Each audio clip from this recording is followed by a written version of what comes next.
All right. Now we're back. Home turf, home territory. Yeah, you took over. I took over, yeah. I will be appealing this. Let me identify you on my Steam friends list to send Yeah. an invite to. Okay, there we go.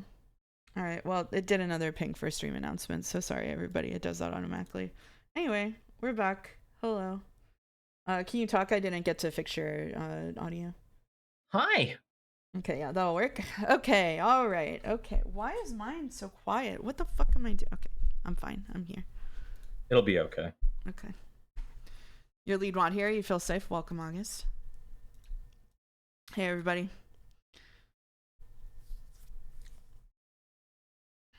You missed your VIP badge? You could go away at any time.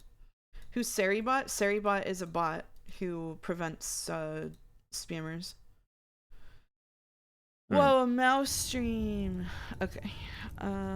It's surprising everyone. Kelsey, Welcome everybody to please. twitch.tv/hello it's mouse, Yeah.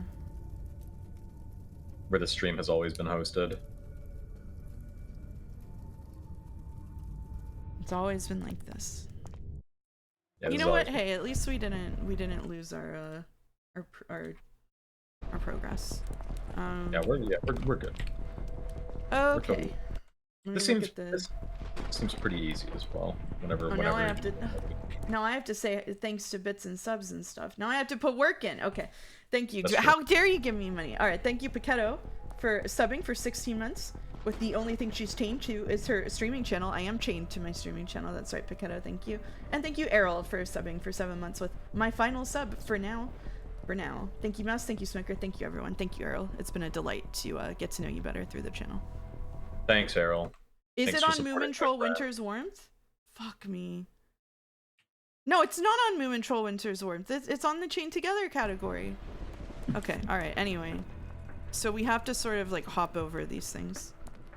Oh, Yeah, August we're going to be 6th. jumping onto this cage that's passing, and then jumping over the Okay. thingy, and All right. then we're making a pass. Yeah, get on the next Okay. one. Yeah, we'll get on the next It's one. easy.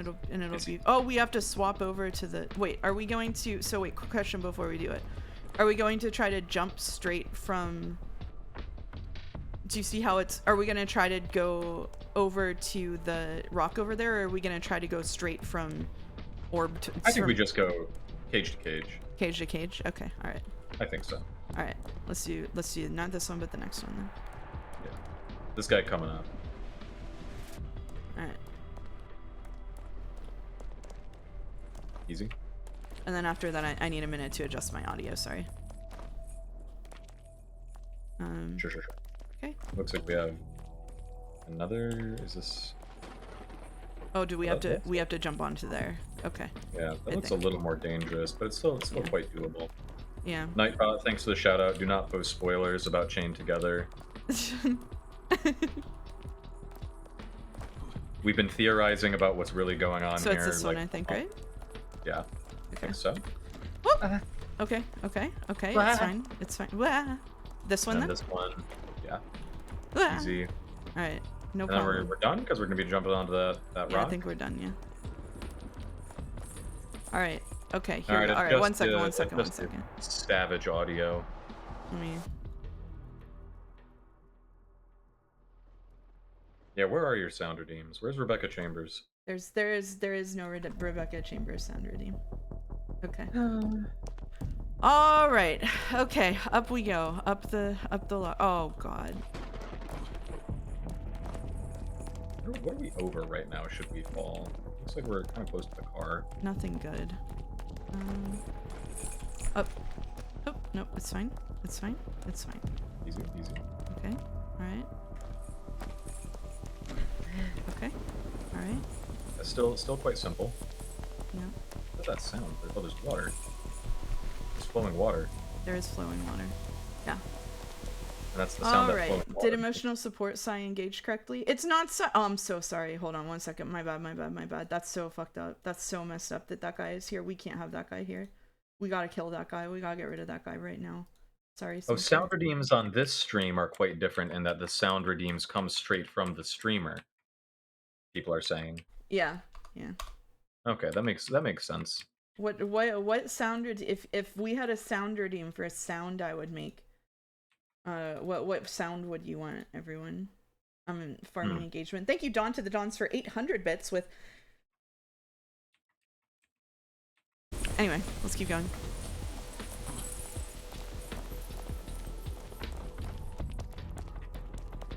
Easy. We're potato sacking.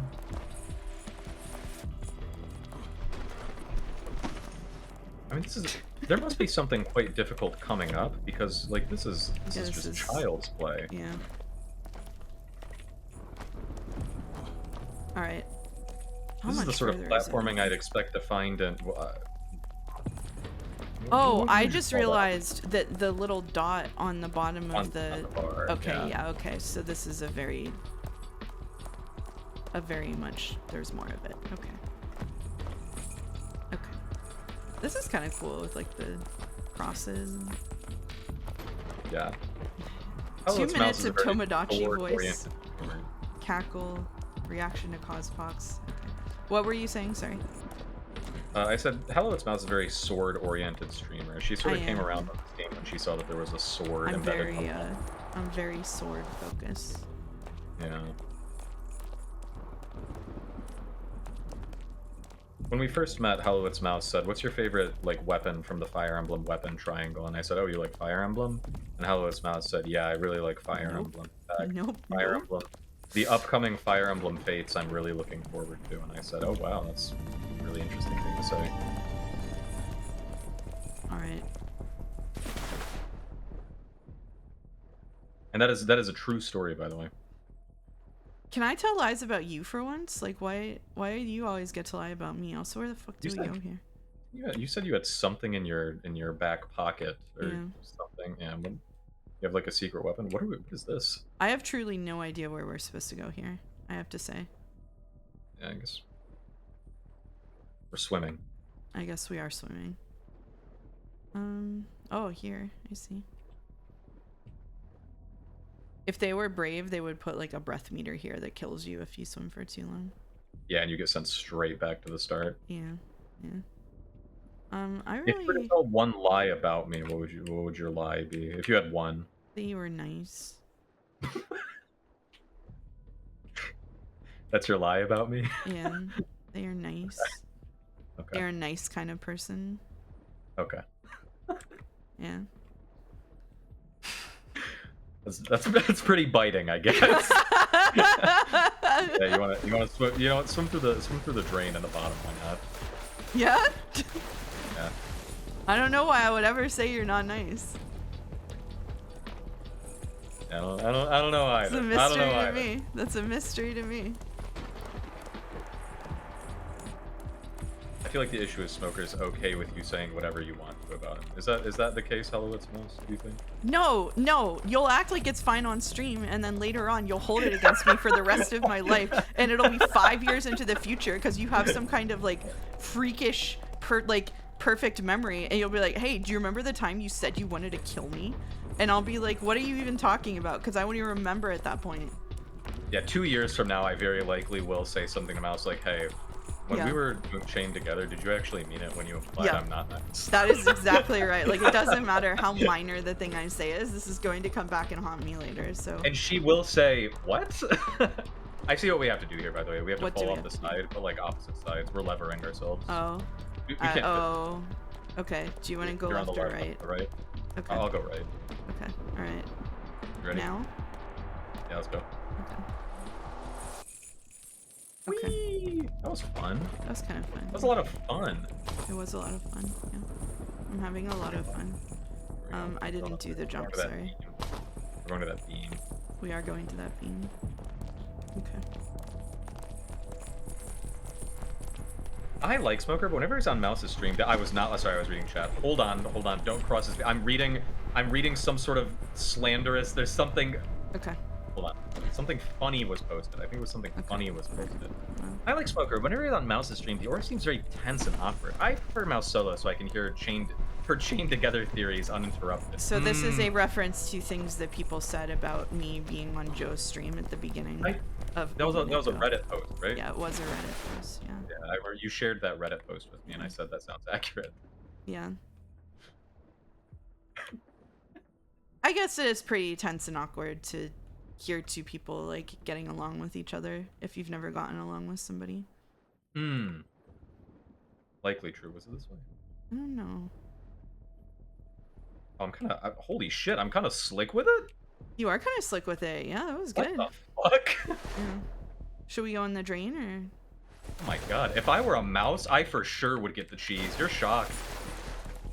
I'm shocked. I ran that maze like a motherfucker. I'm shocked. Yeah, and sort of like a reward versus punishment experiment. Yeah. I also I'm realizing I forgot to post on Blue Sky, but at this point the stream is so like kind of scuffed that I think it's fine. Yeah, this really was the Guerrilla Radio stream. It was, yeah. Okay, do you want to go opposite way this time just to feel something? Yeah. Right. Yeah. Cool. That was a lot of fun. Yeah. Whee! That was a sort of wee situation. Did you know? Smoker loves the uncritical stage magicians, Tell and Penner. Their best bit is how they're socially responsible and actively advocate for stuff like recycling and smoking cessation. That's pretty woke of you. We were talking earlier in Discord about how if someone uses the phrase the culture war, you have to like hear like 2 more things from them to know whether like where their stance is, because it's it's like sort of a dog whistle phrase a little bit. Yeah, kind of. But it's like in that awkward phase of getting picked up by people who are like kind of at least on the left, and so I think we have to go over to this. Yeah, do we wheel jump on this? That seems accurate. What side of the culture war are you on? Whichever side has the celebrities I like the most. I'm on whichever side has free food. I went to a Central Michigan University orientation, like just sort of scoping out the campus, and me and my roommate kept saying free refreshments in a Mr. Krabs voice until nobody wanted us there anymore. That's pretty And you nice. saying that whatever side gave you the free food, it made me think of that. I see. At GDC, really? I was staying in the same hotel that Devolver Digital was stationed in, and they had like a lounge that was open to anyone to eat there with burrito bowls every day. So I didn't even have to pay for food. My work would have comped it, but it was like the principle of the thing. I got free Devolver Digital burrito bowls every night. That's pretty nice. It was pretty nice. That's pretty nice. Shout out Devolver Digital. Yeah, shout out Devolver Digital. Smoker or Mouse, can you provide an example of the voice? I have only watched SpongeBob maybe twice, so I'm not a good one to provide an example of the voice. Is that true? Yes. Isn't Detroit... You know Clancy Brown, though. Detroit Become Human is your favorite game. What the fuck are you talking about? You know... You love Clancy Brown. Can we reach this? Do we both have to jump at the same time, probably, so that... We're both gonna have to jump this, okay. yeah. Alright, let's go 3. And we're probably gonna want to hold shift to sprint and jump. Let's go 3, 2, 1, go. That's good. That's good. We did that. All right. Lies slip so easily from your lips. Oh! Ah! Hold on. Easy. Just recover. Just recover. Just recover. Land on this tower thing. It's fine. Okay. Okay, so... Where are we? Yeah, hitting that. I'm not 100% sure, but maybe we... Where are we? I think we have to fall down here, maybe. So we need to fall down. Yeah, I think. I don't see a way to go up. But we don't want to fall like through that hole in the center, I No, think. probably not. So I guess we... Oh, this is an elevator. That's what it is. There's an elevator that comes up through here. Oh. Yeah. Oh. Yeah, we probably need to fall down to the elevator if it's there. Yeah, we're in the whispering. Ah, I see. And this was where the elevator deposited us, so we want to go through thither. Yeah. And we lost about 100 meters on it or so. Sarah said, "Hey Smoker, what's Mouse's favorite type of restaurant?" What's my favorite type of restaurant? I'm excited to find out. I don't see. You're not like a particularly hateful eater or anything, so I'm not sure. I don't know what would insult you, or like you would feel like was denigrating were I to say. Like I think like a really easy thing to do here would to be remember how disdainfully I was talking about Michigan food, and you could roll with that. That's true, but so what? Like Greek? Like Mouse hates Greek restaurants? I do like Greek restaurants. Do you hate Greek diners? Like if you were to go to a Michigan Coney Island, let go of my fucking chain. If you were to go to Leo's Coney Island and get the grilled chicken pita.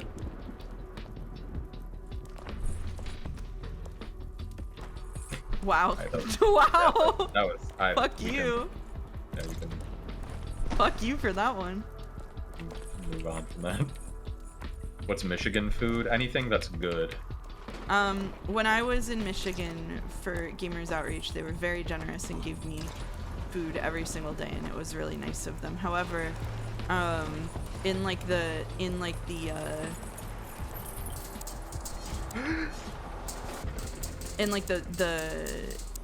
airport and stuff, all of the food was limited to like big pile of meat with sugar on top. Like all of them had like it was like the American Midwest problem. Like all of them, I don't think it's limited to Michigan. All of it was like you couldn't get like pulled pork unless there was like a half of a cup of like sugar sauce on it. And like and even, as we like, all would go on. Tell your story. I ended up getting like a salad, and it came with like dried cranberries and blue cheese and apple and candied pecans, and I was like, Jesus Christ. Like it was just as we all know, a culture and region's food is best realized through its airports. Okay, but like I've been to the Midwest before. I'm not stupid. Like I know what Midwest food is like. Like I'm not basing it on that, like just one encounter. It was just like the condensed problem of Midwest food was in the airport. I think you can pull me. I'm trying. I think you can pull me. I'll forgive you for everything. It's not giving me E to pull, okay? So like fuck, I got punched. That's okay, we can land. Yeah, we can just land here. Anyway, that was the issue. They did not have deep fried Oreos that I saw, but it is that sort of situation. I think you can get deep fried Oreos in a decent amount of places. Yeah. Michigan food I would usually define. I mean, I guess, yeah, you're going to encounter a lot of meat. I don't know that necessarily I would say meat with sugar on it. Although I think it was like the sandwiches all had like a sugary aioli or something on them. Like because I was at a sandwich shop, which was where I was trying to eat, and it was like pulled pork sandwich with like a bunch of sauce, or like have this candied bacon with like sugary garlic ale. Like, you know what I mean? Like it was just like it was like an epidemic of putting sugar into everything. It was really gross. Yeah, and I mean, I guess I suppose that happens because also the restaurant I worked at, when we made pizza sauce, we made from scratch, and there was like there was some amount of sugar that went into it where I was like, I just don't think it's necessary. Yeah, it's general, really I'm common not a fan of, in the Midwest. Sweet pasta sauces. I'm pretty sure we can just drop here. I think so. It's just really common in the Midwest. I'm not trying to ding like Michigan in particular. Like it's a problem elsewhere. Like I'm from Western Pennsylvania, which is like half counts as Midwest depending on who you're talking to. You know, it's just like I don't like eating that. So I'm sorry to the people in the chat who said who were offended by this conversation. Like the problem of hiding sugar and stuff and having like giant portion sizes in the United States of America is like real and can hurt you. That was crazy. Yeah, American portions are the craziest thing. Yeah. That was the thing too. So like the salad with like all of the shit on it, it was like 4 times the amount of salad that I would want in my salad. So it was just like, okay.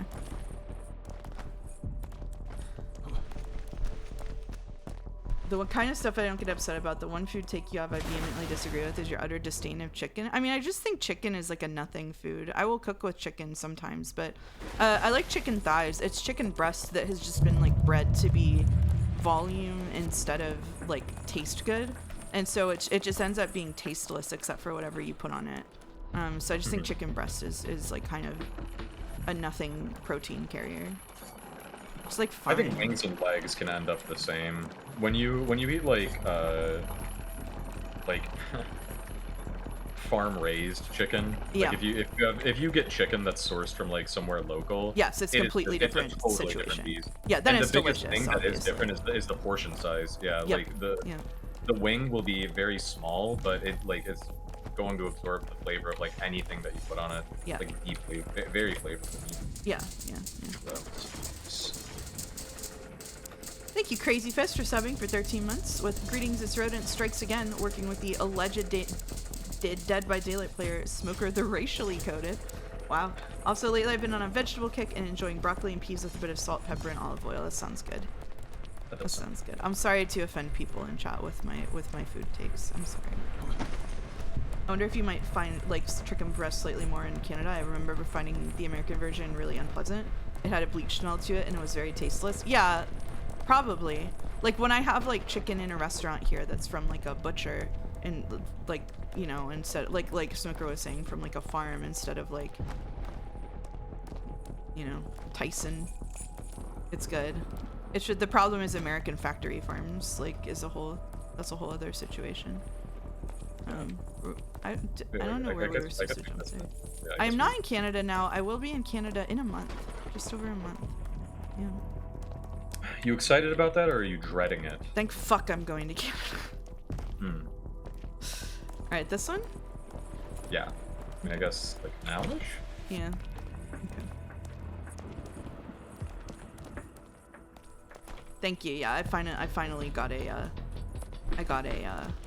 work visa. See, this is like, I'm already complaining about American chicken before I'm even and American food before even leaving America.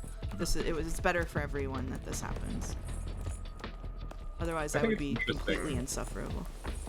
Yeah, I think it's interesting, like hearing from my Japanese instructor, where she's very anecdotal, and I think that I think that she kind of likes my mom and I. Because she'll often like talk about her experience like living in Japan versus living in the United States, and sometimes she gets like slightly embarrassed because she'll say something that sort of implies like international opinion of like US or US product.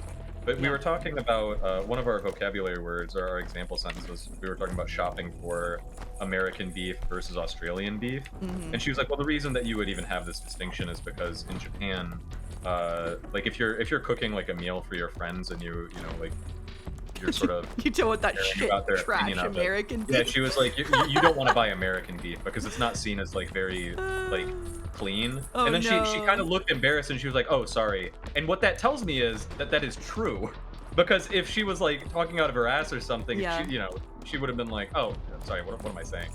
But so she was like, oh, sorry, and she's like, yeah, but Japanese people will tend to purchase like Australian beef or imports from Australia. I really can't blame them. Yeah. My mom was like, oh, I mean, that makes sense. Yeah, you know, no country is perfect, but America is more imperfect than most. Let's just say that. When they audit me for points, complaining about American food will get me some points. Oh yeah, hell yeah. You think I can hit the perfect nav again? My points.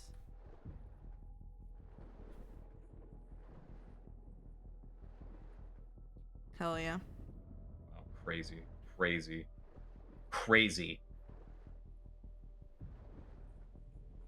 Dog is working outside. When we were setting up, I heard your cat, young Casey, meowing like a motherfucker. He's old really, Casey now. I'm real upset by something. He's a young man to me. Old Casey. Twitch.tv/Hello It's Mouse community. Did you guys know that Casey is a terrorist in my life and owes me like $400? That's true. Do you want me to give you $400? No, do not give me $400. Okay. All right, let's go. Unless it comes from Casey.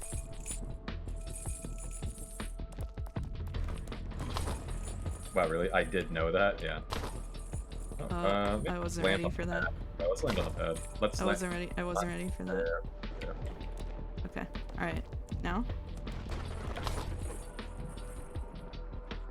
Yeah, Casey destroyed my 3DS. I'm sorry. I'm telling them. I know you know. Alright. Oh, Casey. Don't blame Casey for that. What do you mean, oh, Casey? They probably had it coming. Now, I think twitch.tv/HelloIt'sMouse actually will take Casey's side on this when I mentioned that it is the Persona 3 3DS. Like, it was the limited edition I don't know if I knew that. 3DS. Yeah.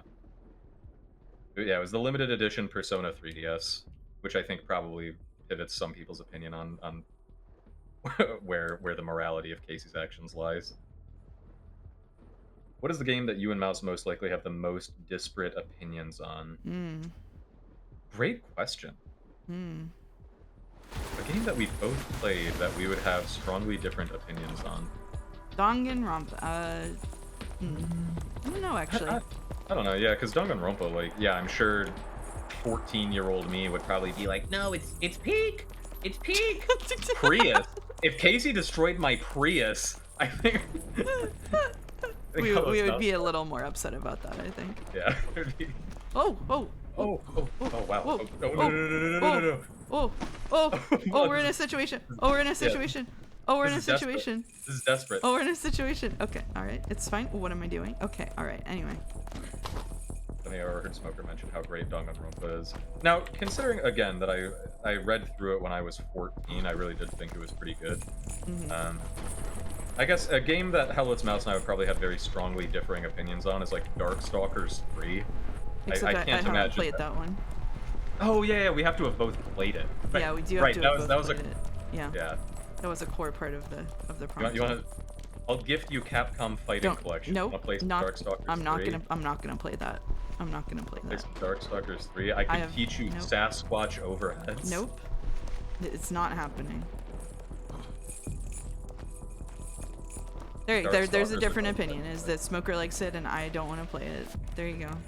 I can't think of something that we have like super different opinions on that we've both played actually. Yeah. We tend to, even if we don't like agree for the same reasons, we do tend to like have similar, we do tend to like agree on feelings. Smoker the White is the one who introduced me to Nier Replicant. That's true. Because I am a huge Nier Replicant fan and I'm not really that into Nier Automata. Yep. Yeah, which is a thing that we agree on. Yeah. What about Kingdom Hearts? How do you feel about Kingdom Hearts? Kingdom Hearts 358 over 2 days I liked, and that is the only Kingdom Hearts I've ever played. You know what? I think that's probably gonna be the same for me. Okay, so let's go in 3, 2, 1, go. Right. Yeah, sure. 3, 2, 1, go. How did Smoker come across Nier? I have a friend who played it on the Xbox 360. Alright, we're gonna have to jump again, and wow, that was really scary. Oh, it's 14th Street. I have a friend who owned the game on Xbox 360 and told me you gotta play this and shipped it to me from Orlando. And I played it and I was like, wow, this is awesome. And that would have been about 2013, 2014, and then Automata was announced. And we were like, whoa, Nier sequel. And then it came out and we played it and we were like, wow, we are of the opinion that this is sort of not, it's not operating on the same level. It's not it. Yeah. I'm with you. Alright, where the, oh dude, we need to go. Oh, this is the wrong direction? This is the wrong direction. This is somewhere that we can catch ourselves if we fall later. Oh, yeah, that makes sense. Yeah.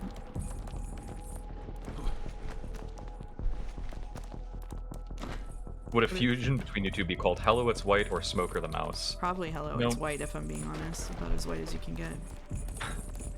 Yeah, Western Style Guy and I once briefly discussed what would a collab title be between us, and we were like, there's not really a good way to cut it. White Style Guy? Stop right there. Yeah. Halt. You're trying to take the subway to escape, really? Western White Guy? Yeah, Western Style White. Such naivete. You gave them a chance. There's You're surprised. They Hey, made Zoltan. significant progress. Nice to see you. Make sure not a Western Style Smoker. Freedom on a silver platter. At your command, Chief. As opposed to Make what? sure all the subways remain out of service. Right. True. Alright, well. Yeah, we're starting to learn a little bit more about the story of Chained Together. Yeah, I really didn't expect there to be a story. This is huge for me. Yeah. Yeah, I really feel invested now in getting further. Yeah, It's got to be what? 10,000 feet? I would Maybe? guess because we're like slightly 10,000 over. meters. Yeah. Yeah. Well, actually, maybe even Maybe 5,000. Yeah, Because we're 5,000. about 10%, right? Yeah. This is just not Uh. great. This is just not great. It's not great. You're right about that. Okay. All right. This collision is just not great on this rock. It's not great. Yeah. Well. All right. What is the worst thing that we're about to have to do? Oh, do we have to? Oh, we have to do the jumping across those beams again. Yeah, we have to do all of the.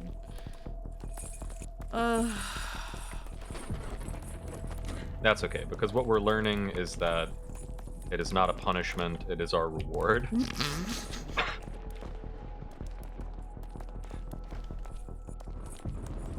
Because you have to acknowledge that we are getting faster.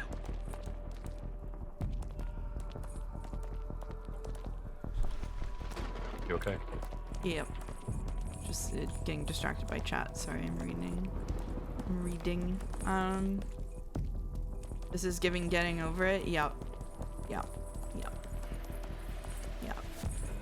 I'm sorry I'm not having funnier reactions when we fall down and stuff. I feel like the performance part of Twitch is escaping me today. Kind of tired and worn out and like depressed and annoyed. I got a moving quote from I had someone come do a survey to give me a moving quote, and that was a week and a half ago, and she said she would give me a quote like the following Monday, like the next business day, and then she didn't. And then ever since then I've been messaging her asking for it, and she simply like keeps saying like, oh sorry, like someone got hurt in the office, like there was an emergency, or like, oh sorry, like yeah, I just have to get it signed for you, oh sorry. And then today I messaged her and I was like, hey, I really need that, or I'm gonna have to go get quotes from someone else. And she was like, I sent it to you, what's your email address? And I was like, okay, no, like I'm just like I'm done with this. Like, so then I got in touch with 2 more companies for quotes. This isn't like a it's like a well-known company. Like it's not like a scam. It's a well-known company. So I like have no idea what the fuck is going on with her. But I will leave them a bad review probably because of this. Ooh. Yeah. It's really annoying. Like, cause I'm moving in like 5 weeks, right? And like in the summer, you usually want like 8 weeks notice for a moving company, which means that which means that now I had to email 2 companies for quotes today, and they're gonna be like, well, I don't know, that's pretty short notice. I'm gonna be like, drop their name, shame them. It is Allied Moving Services. Fuck you, Allied. Yeah. That's crazy because they just approached me about a sponsorship. I'll have to turn them down on principle. Wow. Well, thank you so much for your sacrifice. Yeah, your friendship means that much to me. Yeah. Yeah, Allied more like the enemy. Yeah. Yeah, for real. Yep. Yo, it's a big name mover. It's not like some fucking like freight company. Like it's not like a broker. It's an actual goddamn like reputable moving company. Like one of the most reputable companies for moving from the USA to Canada, and they just fucked me over. Yeah, they ghosted me for a week. That's crazy. Yeah, I don't know why. Allied Moving Company, if you have like AI tracking mentions of you on Twitch TV, I think that you should like check your Pittsburgh office. Sorry. That's okay. We can land kinda on this. Yeah. Well,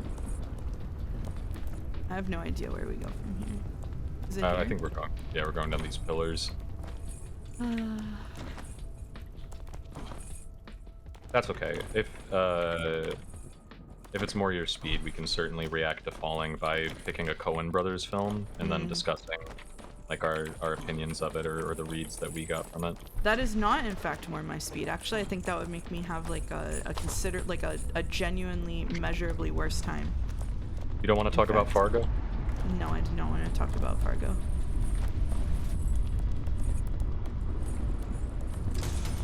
This one was pretty easy. I feel like. I think the trick is just to jump rather than climb. Yeah, I'm having a problem with that.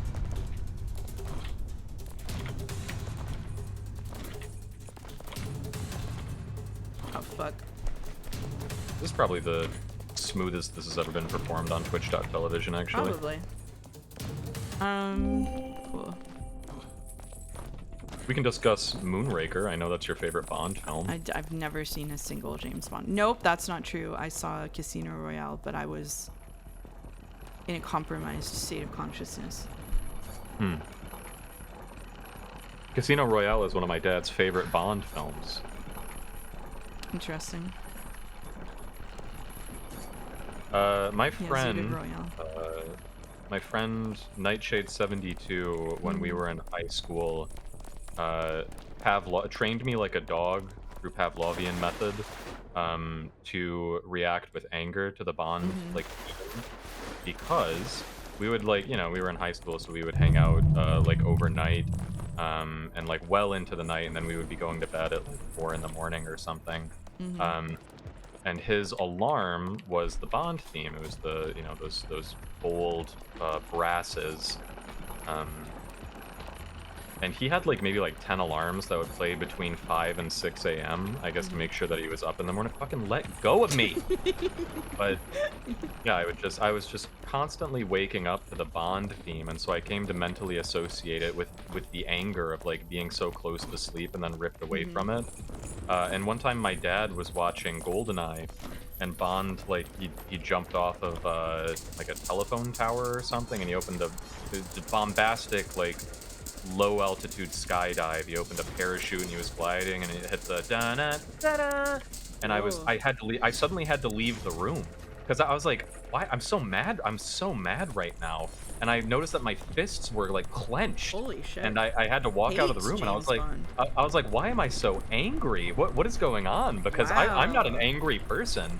But I was like, why? I'm so mad right now. And then I realized, I realized I was a sleeper agent. I had been trained to hate James Bond. Ba-da-da-da.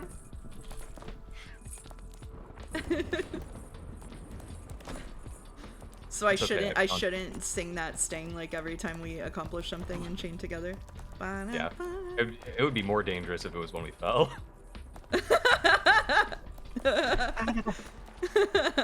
Uh-oh, I know what I'm gonna do.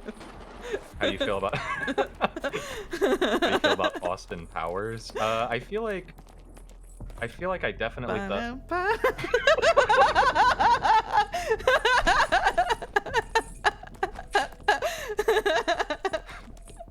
Are we going backwards? Shouldn't there be I don't know where we're going. There's a hole here.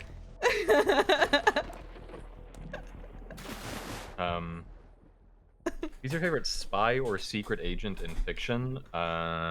Garrick. Eric. Garrick. Garrick. A plain and simple tailor. Oh. The stream's going until you finish. Yeah, that was that's on the subpoena. Garrick. Elam Garrick. Garrick from Deep Space Nine. The Cardassian. Yeah, you are a Deep Space Nine fan. I am a Deep Space Nine fan before anything I've else. never. Yeah. I do think controversial. You've never watched Deep Space Nine? No, and when you were exposing me to Star Trek, I Yeah. believe that you showed me 2 episodes of TNG. Yeah. I do think my controversial opinion is that I think Cardassians are like really hot. Like not like personality wise, because they are a sort of like Israel metaphor, and I don't want to get canceled for that. But like, I'm into the bone structure on the shoulders, you know, like interesting. sort of like sexy lizard man. Yeah, the spiny bits. Do your chat know any of your Boulder, you are crazy. Crushes? Sorry for talking over you, but Boulder, you are crazy for saying they're literally just guys. You are poisoned. Your mind is mush. Like, okay. Anyway, what were you gonna say? I said, do your chat have any familiarity with any of your celebrity crushes throughout history? I don't know. Do they? Maybe, probably. Does anyone? they know about your penchant for Sam Elliott films? I don't think they know about my penchant for Sam Elliott films. No. Okay. Yeah. They did know that Jack Skellington was my crush when I was in high school, and I don't think you knew that. So. No, I didn't know that. I did know that you like Danny Elfman. Not like a crush, but I didn't know that. I'm sorry, that Hold one on. was We can my land. fault. We can land back on the corridor. We can land on the. We can land on the road. We can land on the road. We can land somewhere. Oh, Alright, we're all the way back here, huh? That's tough. Yeah, they're pointy. And we don't have the car. But that's okay. I do like long silver hair, but that not in real life. Well, you know what, Lucius Malfoy? Okay, anyway, let's keep going. That's just a hen, like... Alright, anyway. How's everybody doing? We're gonna take a break in about 5 minutes. Jeez.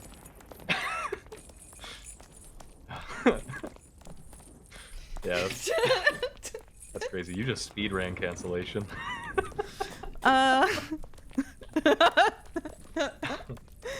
Thank you, Mega Geeko, for subbing for 10 months. With shame I won't hit a year, alas. Someday we'll get remonetized. Listen, okay, here's the thing. My work visa for Canada is 3 years, alright? We've got like maybe 1 to 2 years to get to B2 level French, to hopefully get permanent residency. And if I don't, we'll see what happens, you know? Mm-hmm. It's alright.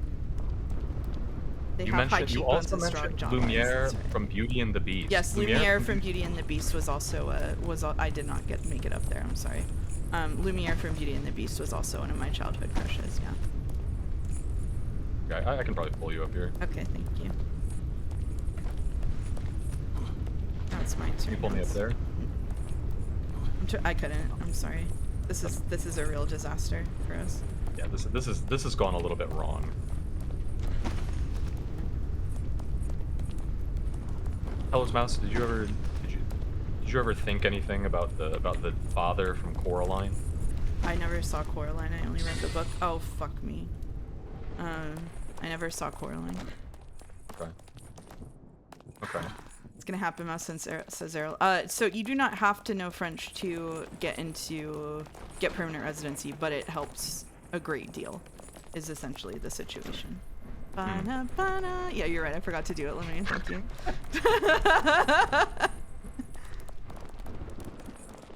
Yeah. Imagine if I had played GoldenEye like on the Nintendo 64. I'd have a totally different reaction to that sting. That's true. Yeah. It would probably fill you with determination. Yeah. I was not saying I think the Kardashians are hot. I feel like from context, since we said that they were from Star Trek Deep Space Nine, you could have figured out that was not what I was talking about. That's just my personal opinion. It might actually also cause frustration. Oh, okay. Who knows? You didn't hear that part? Place Oh, your okay. deaths and game overs Sorry. in that game. Does Sorry, it really? sorry. Wow. I'm really You know, abrasive today. Hey, am I abrasive? Hey, am I like maybe a am I little like bit. making you unhappy to spend time with me? No. I'm having a good time. I Do think. you- I thought it was really funny that one of the first like 2 things you said to me today when we hopped in this call to set up was, "I'm in a really bad mood. Sorry." Do you like me? Do you still want to be my friend? Like, do you like is You're I'm stealing someone you're- else's bit and I have no idea if they're here right now. You're lucky. You're lucky that we've known each other for 13 years. It's a really good bit. I do like the idea of being on a stream and hitting somebody with the codependency. Hey, like, by the way, I know it's like kind of a weird time to ask, but are you mad at me? Like I am so sorry. That was my fucking fault when we fell earlier. I am so sorry. I take full accountability. Oh, thank you. Oh my god, I should have let you know before I was gonna jump. I'm so fucking It's okay. sorry. It's okay. It's alright. It's alright. Yeah, hey, are we cool? Hey, Sam. We need to be unmuted on the break and go. Yeah. So I just want to be sure, like we're just fucking around. We're just like we're just like joking around, right? Like this is just like a it's like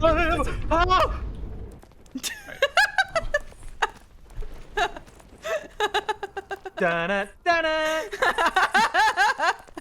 I feel like we might be hitting like I feel like we might have peaked. No, not true.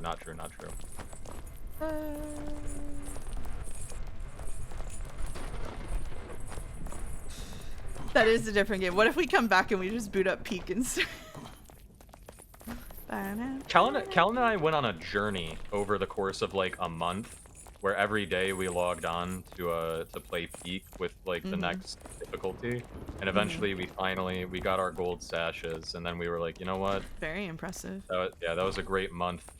I really feel like we've become closer as friends. Yeah, we never have to and play it again. We haven't played the game since. Yeah, you got what you needed out of it. Hey, listen, I think it's important to get what you need out of a game and then not feel compelled to like keep going back to it because it's just like a dopamine dispenser, you know? Like, Yeah. you got what you needed out of the game, you got it.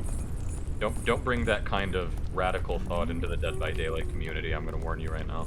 Yeah. Also, obviously, asking people for context on like their emotional state is like a normal and fine thing to do, if you want to.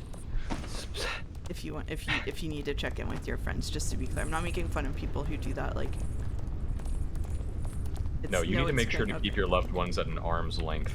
How many hours do I have on Final Fantasy 14? I don't know, what, like 18,000, 19,000? What is it at this point? Multiple real-life years. What do you want from me? This is a fun situation for me. No. Alright. There will be one last biome coming to Peak. Oh, did they declare that it's the last one? Okay, I'm gonna need you to pull me up again, sorry. It's recommended if you're having issues with someone, you set up a series of riddles. Oh! I could have been doing that the whole time? Oh, shit. The epitaph to save your relationship.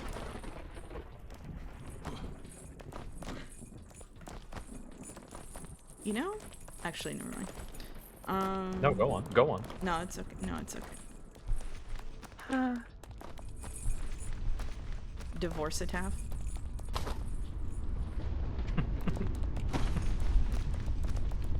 Alright, I was not ready to jump last time. I am this time. I missed jumping, so you're kind of just like fucked. I'm sorry. I'm having a really big problem with this one. I don't know why. I think I think what we're experiencing is me ADHDing out of the game, unfortunately. Which is what started happening with Bennett Foddy as well. You've started engaging with the chat. You were sort of not in like a streamer mode at the beginning, but now you are in a streamer mode.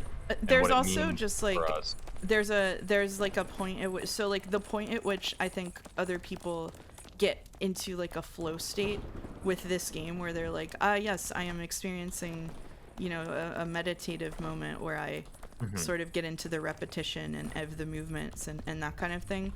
That is the part where my brain starts to think about all the other things that I could be doing instead of playing this game. And it's sort of like the death knell for me. It is very much like an ADHD event, I think. And this is the reason you stopped studying Iaido. Yeah. Thank you, Kichi Kichi, for subbing on a 7-month streak with last one for the good times. We'll have some more good times, just for free. That's a little too real. Yeah, sorry. It is genuinely what's happening, which I feel compelled to apologize to Smoker about because it's affecting our performance as a team. That's okay. I don't think you need to necessarily apologize for that, considering we are playing a video game on Twitch.tv. But yeah, but you know, I do appreciate your thoughtfulness. Oh, welcome, Jelly. Thank you for the raid. Raiding with 30 people. Streaming the Outer Worlds too. Okay, well, this might be like a bad situation for us, I think. Oh my god, you will not believe where we are. I know where we are. We are at the exact time to take a break. It's been 2 hours. Happy 2 hours, everyone. Happy 2 hours, everybody. Happy 2 hours, everybody. Welcome to the Bone Zone. I'm here with my good friend Smoker the White. We were going to be streaming on Smoker's stream today, but Smoker's internet is oppressing them. So here we are. Yeah, my ISP turned against me. Yeah, ISP decided to sabotage. So here we are on my channel on a Tuesday. I'm not mad at you, chat. I'm just disappointed in myself. So we just fell down and are now at less than half of the progress we were at. And for me, as someone whose name on Steam was the Pissed Off Rage Gamer for 5 years. For years. This coincides very nicely with taking a break. So I think we're gonna go take a break, and I'm gonna have a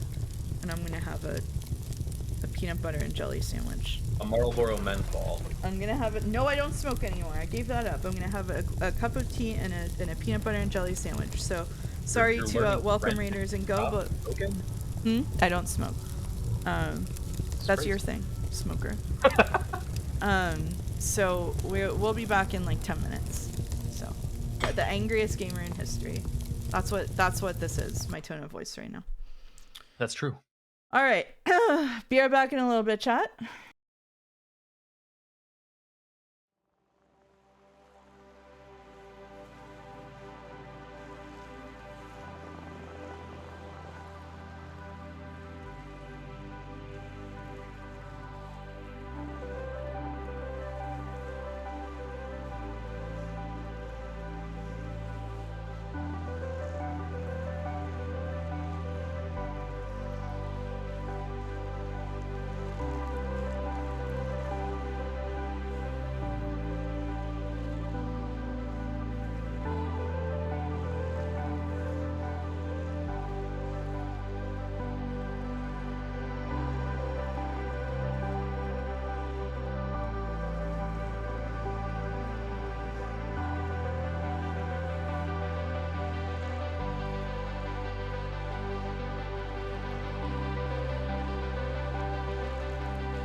Okay. At least that's what I think of that, you know, particularly controversial public figure. Yeah. Yeah, I get it. I get it. You didn't have to say it fucking 20 times. All right. Hello, everybody. We're back. We're chained together. I don't know. I got like another like maybe 2 hours tops in me. What about you, Smoker? That's okay. We can finish within that time for sure. Yeah. Yeah. Welcome back, everybody. Here's the thing too. Besides my ADHD issues, I feel like the part of the sort of attraction of a stream like this is like riffing with chat as funny things are happening. But in this game, when I look at chat, I get punished by falling 200 meters. So. Oh, and you're wow. I only did that jump, but you're thinking that because you're sort of a little less full of energy than you may be normally, your muted reactions you're thinking are producing non-10. And it's non-10, yeah. Yeah, you're producing some non-10. Yeah. Yeah, I do feel like I'm producing non-10. You've climbed the ladder. I'm gonna do fan art tomorrow. I wonder. Hey, stream guest for tomorrow. DM me if you're okay with doing fan art. Since we have all collabs this week, I don't really have a good time to do fan art. Oh, we could do. Actually, you know what? We can do it Friday. I'll do it Friday. Friday would be a good day to do it. Never mind. Just kidding. Just kidding. Friday is a good day. Yeah, Friday is probably a good day. I do feel pretty demoralized about falling down so far. So it has produced that desired emotional response in me, at least. Defeatism. Yeah. I mean, I assume that's what they want you to feel, right? I think what they want is to light a fire under you, and you think, damn it, I'm coming back. I'm gonna be there. You think so? Yeah. I like did the climb again. Oh, that's okay. That's okay.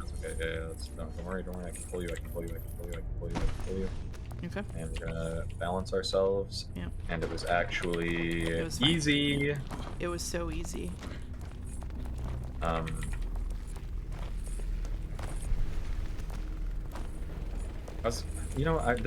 was something I was gonna say. Yeah. But it was just something horrible happened. Yeah, they in that discussion is the developers of the game. Just they, you know. Oh. Well, I did that all wrong, but it still somehow worked, so that's good. Yeah. The important thing is that we beat the game. Did we? Yeah. That is the you were not jumping. Sorry. I thought you were jumping. But that's okay. Is it? It's perfect. Fine. Just don't. Is it? Don't fidget. Just do not fidget. Who's fidgeting? Oh, I was jumping. I'm sorry. That's okay. That's okay. I We're did at not the think you would fall. I believe we're at the bones. The bone zone. Surely they mainly want people to get people to play their game. Is that true? I think they only want to get people to play the game until the Steam refund window is over. And then after that, all bets are off. You know? You just like the beginner's guide. You gotta nail that first 2 hours and then it's over. Ba-da-ba-ba-ba. Wait, that's the wrong sound sting. In that way, I think this game is really similar. Actually, in a lot of ways, I think this game is really similar to the beginner's guide. Yeah, I think so. I think they accomplish a lot of the same stuff.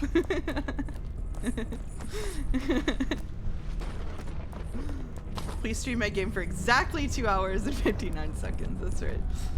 Alright, next. Here we go. You know, I actually did refund the beginner's guide. Really? Yeah, I actually did. I didn't, so I really think that Davey Reed and Studio going out of business after Wonderstop can be only one of us can be held accountable for that. There's sort of a source for that. Yeah. Well, the game told me to! The game told me to! Do you always do what the game tells you to do? Was that the point of the beginner's guide, to always do what the game tells you to do? The game told me to do it. Do you think that the creator of the Stanley Parable would make a game where the moral was to do what the game tells you to do? I didn't play that trash.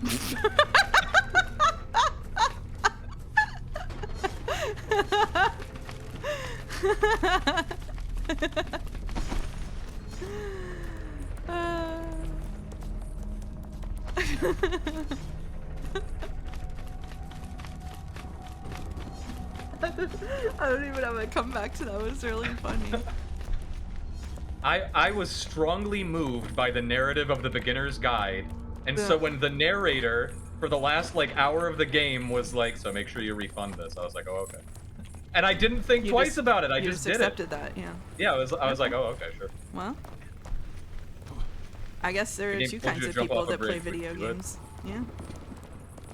What are the two kinds of people who play video games? I do want to point out, Errol, that right now we're literally jumping off bridges in a game because I told Smoker to, so I think we know the answer to that.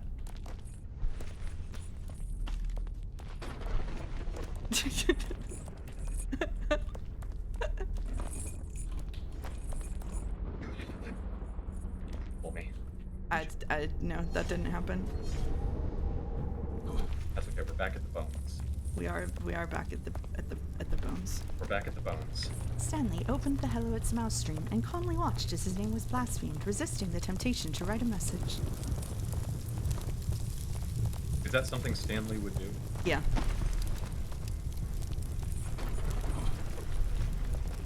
This game looks too hard. No. No way. Well, this one or the Stanley Parable? No, this one. This one. Oh. The Stanley Parable is not a difficult game. Stanley used his Twitch Prime subscription to sign up for Hello It's Mouse. I'm sure it's fair and balanced, like all games that we play.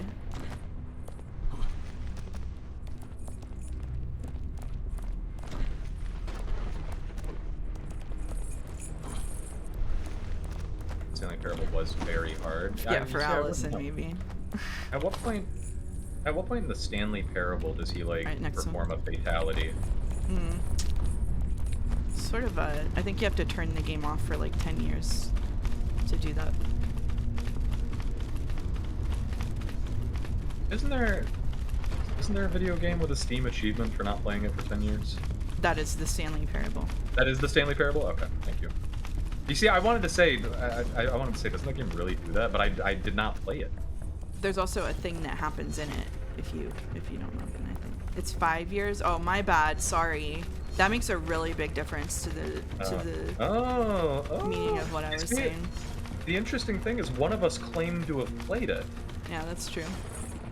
And as we all know, you can only actually lay claim to having played something if you have an encyclopedic knowledge. Oh, it was 5 years and minutia. updated to 10 years after 5 years passed. What did you just hit? My desk. What was that? My desk. It was scary. Don't do that. That was a Stanley Parable Ultra Deluxe.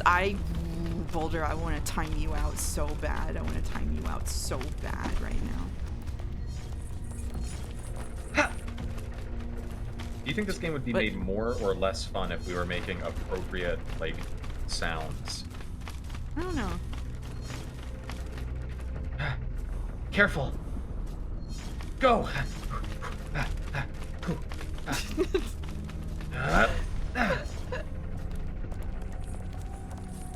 Watch out for that ladder. Carmen, do not roleplay being my desk in chat, please. That was a close call. Oh no, not the pendulum. Oh god. I see you chose the pit. Come on, let's go. Ha! Hup! Ha! Hup! If they made chain together today, this is what it would sound like.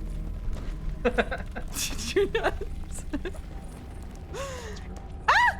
How did I even fall? What are you doing? Fall? I fell through a hole. I won't let you. Oh my god.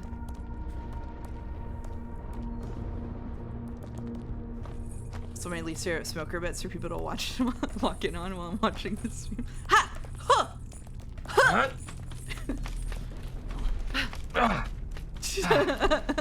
I'm getting too old for this. Not the barrels. Huh! Hut. Huh! Hut. I'm getting too old for this. Pull me up. Look, I think we can use these platforms to get up. Just be careful not to fall. Wow, it's a long way down from here. Don't look down. Are we chasing it? What are we I doing? don't know What are what we to do. doing? You What pulled are we me doing? back. What are we doing? I was just going. I Go, was just go. going. I was just going. Oh my god. Ah, pull me up! What happened to us? Pull me up! I'm Help trying. me! I'm trying. I'm pressing the button. I'm pressing the button. I'm pressing the button. I'm pressing the button. Oh my god. I'm getting too old for this.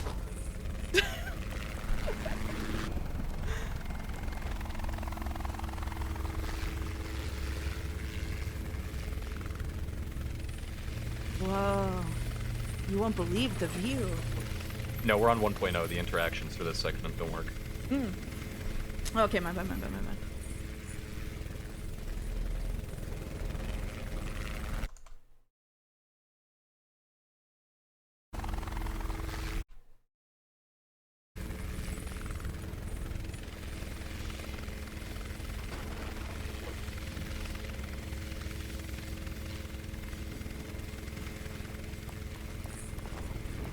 It looks like some kind of vehicle.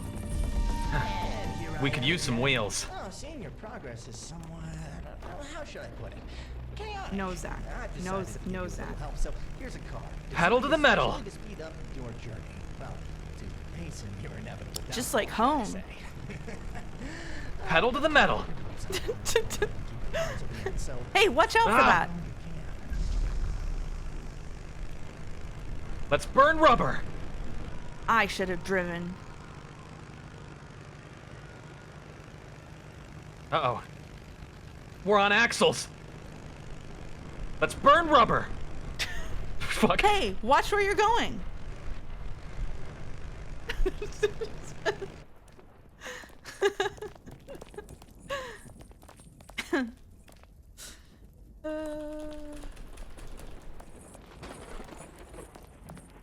Hey, that's a cap and snap. No, I'm not allowed to steal any more bits. I got in trouble for stealing a bit. I can't steal any more bits. You get in a lot of trouble on Twitch, don't Yeah. you? Yeah, I do. Selling always- vanity rolls got you here. They're always holding me accountable for this. I added another vanity roll today. You don't have that one. How's that feel? Oh. Yeah. So this is what I get. Yeah. And what, may I ask, have I ever done to you? I don't know. What have you done to deserve Cloud Dancer color? Yeah, Pantone's 2026 color of the year. Oh, fuck off. Oh, the iframes. Yo. The new one's shameful? Oh. It is a punishment roll, yeah. Oh, interesting. Yeah.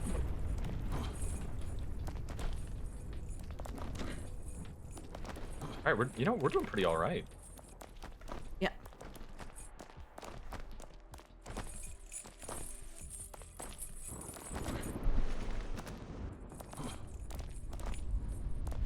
If we sort of like ignore the fact that all of this like I didn't I thought you weren't I thought you weren't jumping.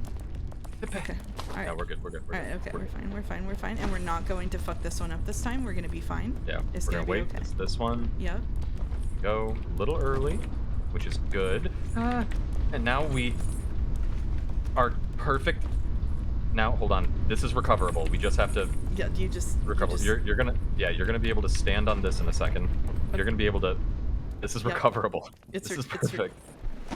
We really Alright. just keep fucking up at that exact spot after doing it flawlessly twice. I don't know why. I'm not sure. Ba-da-ba-ba. Ba-da-ba-da.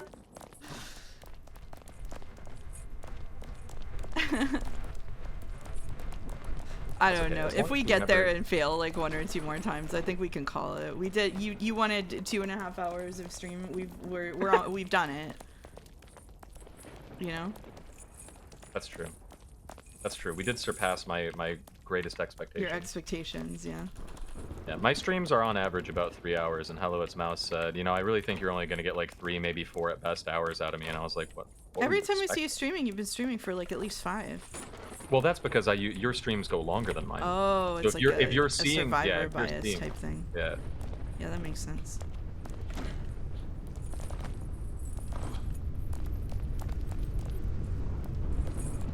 we stop when I get to 80k cheddar. Are your channel points called cheddar? They are, yeah. Mine are honest wishes. Cheddar. What the? Oh my gosh, I almost said an expletive on your channel. Good lord. Oh no, You don't met- say an expletive on my channel. No. The indignity of it all. How Alright, we gotta be uncouth. careful so that we don't get, like, whacked by this. Yeah. Yeah, there we go. I'm just kind of here. That's okay. Language. You did We are use the both Lord's name in students, vain, Did I? yeah. Yeah. Oh, no, no, no, no, no, no, no! Is that humorous? Mm.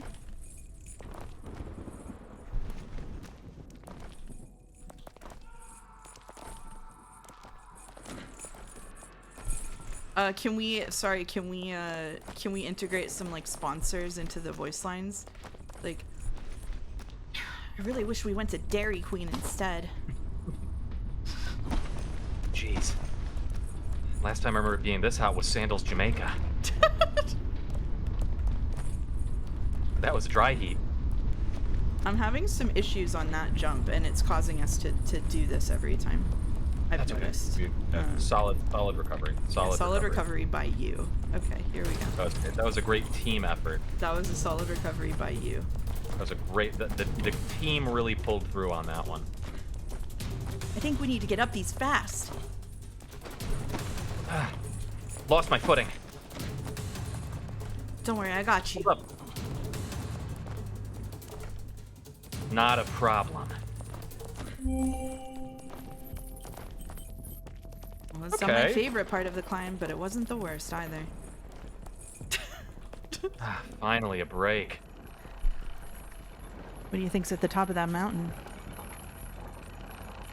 I don't know. Maybe the ruler of this place. I don't know what kind of sick mind made a place like this. It had to have been Devil. Devil. Thank you, Sarah, for subbing for 14 months. Last one. Last one. Thank you, Sarah.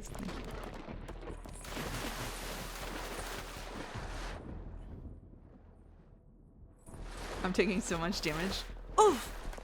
Ow!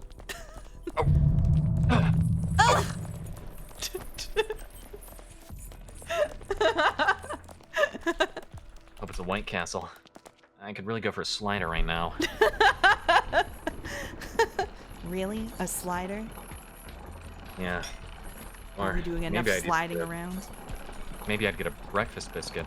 They do serve breakfast all day. It's convenient if you have a late night out. I don't know if it's day or night. It's hard to tell with all the fire. What? It's already open. The door's open.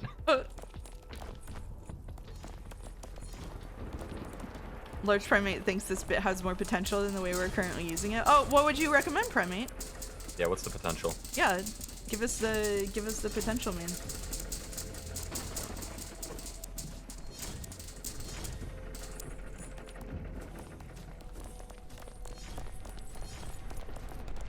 I don't know what kind of mind made a sick place like this. Me reading Mouse's TGA fanfic in actuality. Yeah, Errol was messaging me. Errol was nice enough to test read my fanfiction. She was messaging me and she's like, "What's wrong with you? What's wrong with you? How could you do this? What's wrong with you?" It was awesome. That's my favorite way for people to react to things that I write, genuinely. Yeah, it is very fun. There's like some Speaking reaction of, I have videos. Kellen's wife was reading something, and it sounded like something you would have written, and so Yeah. I was like, can you link me what she's reading? Because I wanted to Yeah. make sure that it wasn't you, but it sounded like perfectly like it would have been you, Awesome. and I thought the Awesome. streams had crossed, but Awesome. not yet. Oh my gosh. Thank you, Haydener, for subbing at tier 3. Thank you, Haydener. It's very generous for 15 months. 15 months. Can't wait to make it to 16. It's just, this stream has a plot cough. The channel is sick. What has become of Mouse 5-star? Oh! Pull me up. Oh! Pull me up. I'm trying. I can't. Help me out. I can't. Hold E and move backwards. When I turn to move backwards, I fall down. Oh, no. No, you're doing good. You're doing great. Keep trying to sprint in that direction. Keep it up. Keep it up. Maybe I can... That was fantastic! Okay, alright, okay, alright. That was scary. I didn't like that.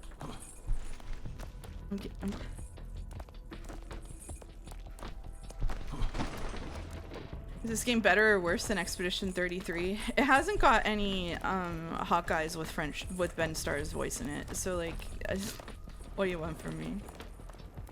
What do you want from me? What do you want from me? What do you want from me? What is this? Oh, we're back at the sword. Okay. Yeah, you want to comment on how this is cool? Tekken as Clive, is that close enough? No, Clive is not hot to me. Clive Rosenfield? Yeah, people don't like it when I say this, but I'm not attracted to Clyde. Clyde. Clyde? Clyde. Yeah.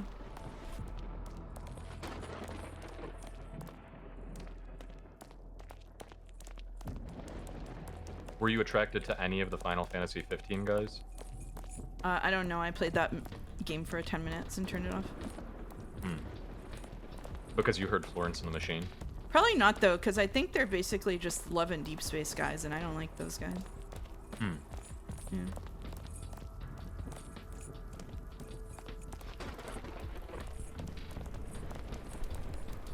15 is the one with the car, yeah.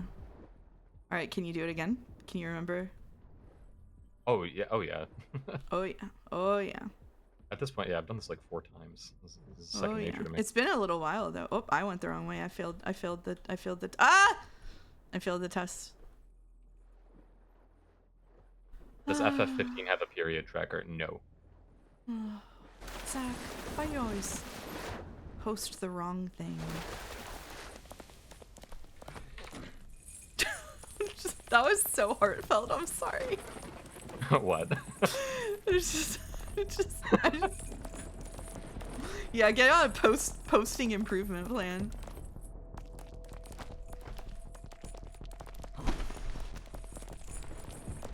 All right, who's left? Who's right? I'll You know, do we it. always fuck up when I'm left. All right. Yeah. Interesting. Nice. What is it about me being on the left? I don't know. Oh, whoa. That was brave of us. Yeah, that was very brave of us.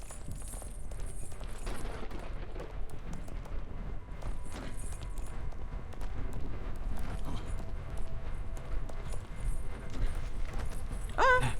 Woof. Stop. Go woke, go broke. So sad. You brought up Love and Deep Space. Okay, Zach. Here, learning moment. Let me. Clearly, there's like a, so like, if I bring Should we stop for your learning moment? If I bring up 50 Shades of Grey, the book, we all have a cultural understanding of what 50 Shades of Grey entails. It is different for me to make a 50 Shades of Grey joke than to directly talk about the contents of 50 Shades of Grey and what happens in it. The same for Love and Deep Space. If I say Love and Deep Space, most people in chat will know what it is. That is different from bringing up particular aspects of Love and Deep Space, right? Like those are two different actions, right? Those are two different things to do and talk about. One of them is like broadly socially acceptable. The other would not be, right? This is like part of the social contract is that we have. That was my bad. It would have happened whether I was talking or not. This is like part of the social contract is that we have like an understanding of like some things are like broadly all right to talk about to a general audience, and other things are like a sometimes food for our close friends. You know what I mean? All right.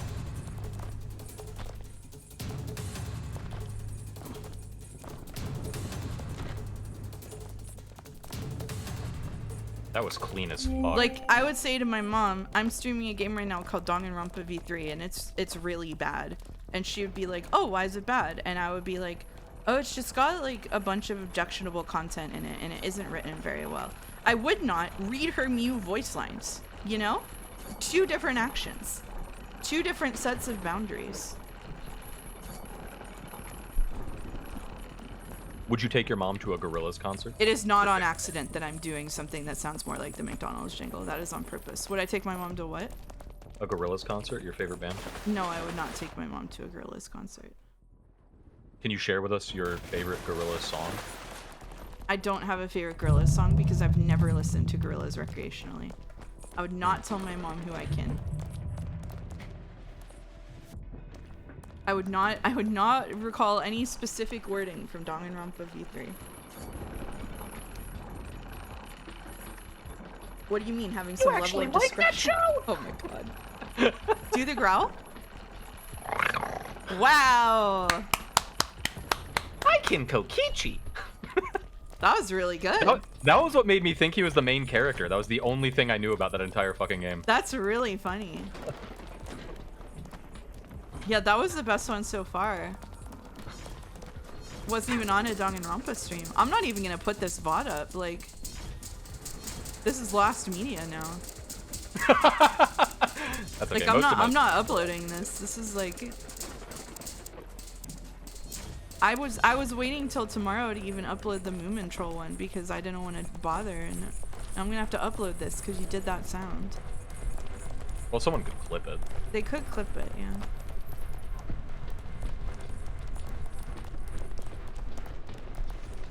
Oh, what fresh hell do we have here?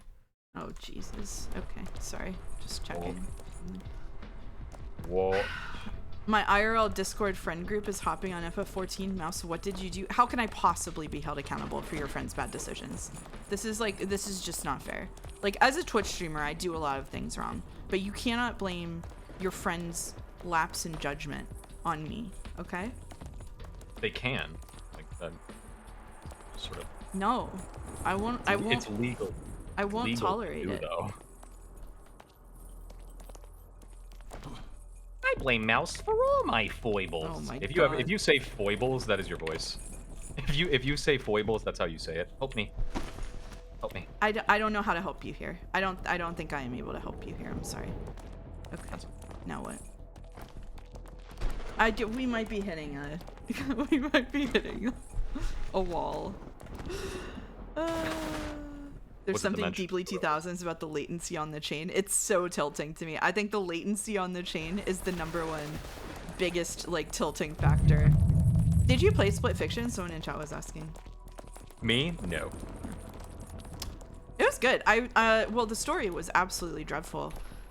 Something that people were somehow surprised that I said in some areas of the internet, but the story was very bad, but the gameplay was awesome. The gameplay was really fun. Me? Gongaga. I think the chain coding is really well done.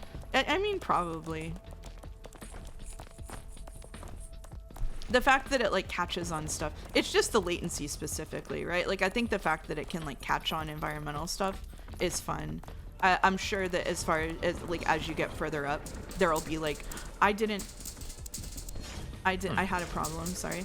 I'm sure as you get further up, there'll be more moments like there are with that log where you have to, like, slide down it or, like, hang off stuff together. That's fun. Yeah, like, I think that's really cool. It is just, like, watching the latency when you're in a failure state is, like, really stressful, though. For sure. You can't be calling man with 4 screens with one face on each story bad. I can. What does that mean? There's a scene, well, I say a scene, but, like, there is a series of scenes in Split Fiction where there's a guy who's having, like, a conference call, and the conference call is shown as him having a computer with 4 monitors with, like, 1 person on each of the monitors. Oh, cool. Yeah. And Piquetto is also right that that's Homestuck. That is Homestuck, yeah. Yeah, that is Homestuck. Have you read Homestuck? Yeah. Well, the whole thing? I never finished it. No. I never finished it because of the, what was it, the Act 6, like, Mega Ultra Turbo hiatus or whatever? Yeah. Between Act 6 starting and ending, I had graduated high school, like, when I was not in it, when I started reading Homestuck, so. Yeah, that makes sense. At I read point, Homestuck. I was like, No, go ahead, sorry. At that point, I was just like, all right, well, I'm in college now. I read Homestuck only on a stream with Boulder, at Boulder's behest, and then this year, I managed to schedule something for every single Homestuck day type situation, so there was no opportunity for us to stream it. Accidentally. So you have not read Homestuck? No, I read about 4 hours of Homestuck. Is this Okay, a do you remember what coincidence, act or it are you obsessed with games whose primary mechanic includes climbing, falling, and losing progress? Now, first of all, this has only happened twice before on this stream. One of them was a mini game that I had no control over or knowledge of when I locked the stream in. The second time was for charity because I knew I would hate it and people would think that was funny, and it was engagement bait. And this time was Smoker's idea. I didn't want to play this game. So calling me obsessed, I think, is a little bit of an overreach, I would say. You Peak is because it's funny to watch Joe and me both be bad at a game.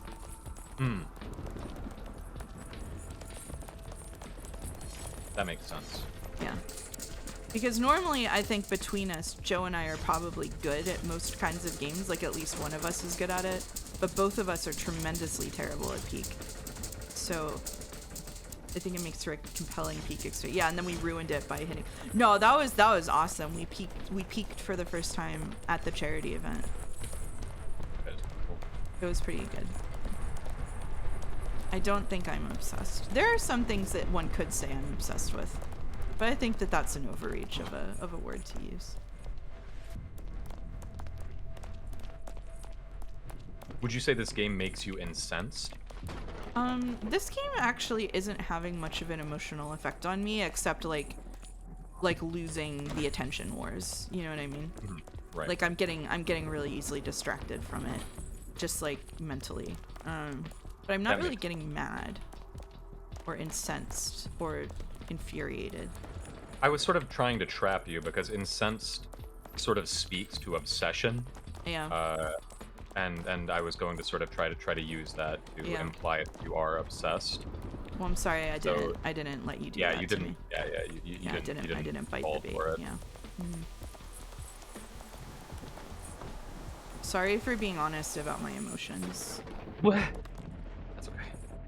Yeah. Where are we going? I think we have to fall down. Yeah. I'm like trapped in a falling. You're just sort of trapped in a falling situation.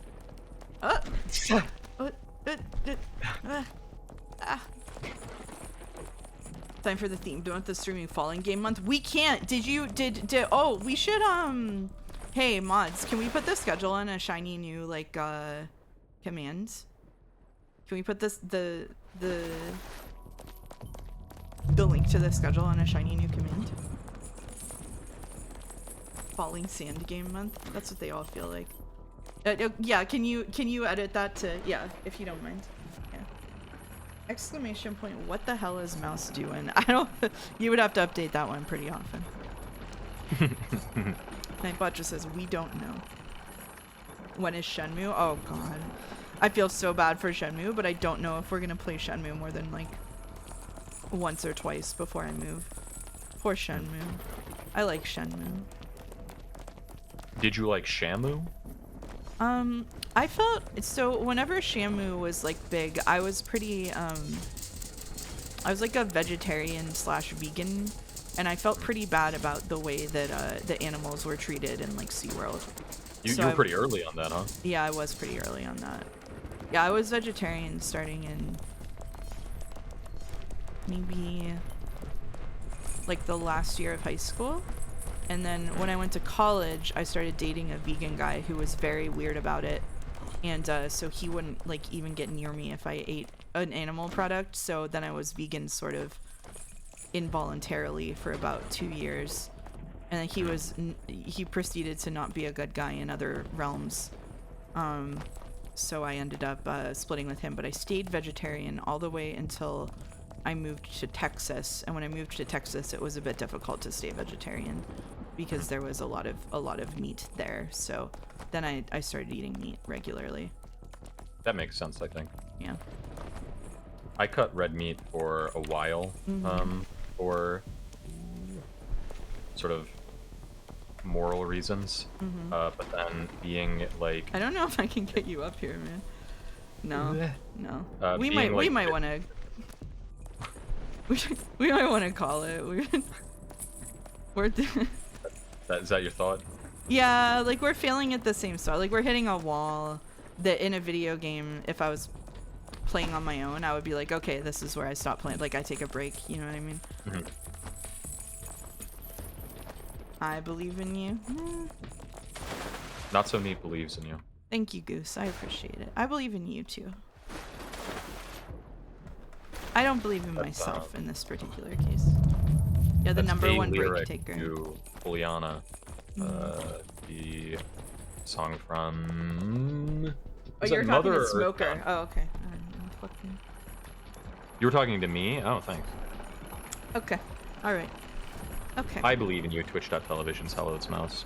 Thanks. What should I play after believe this? Good question. Am I gonna stay live or am I just gonna like just go? That's on you. I don't know. I feel like a different kind of streamer today. I feel like the kind of streamer who like goes AFK and sets up YouTube videos for people to watch. That's the kind of streamer you're feeling like? Yeah. Yeah, I kind of feel like way more casual about it than normal. One more hour of the last winter night. Oh. Oh. You really liked that game. You responded positively to the idea of it. Oh, that would be a morale booster. Oh, wait a minute.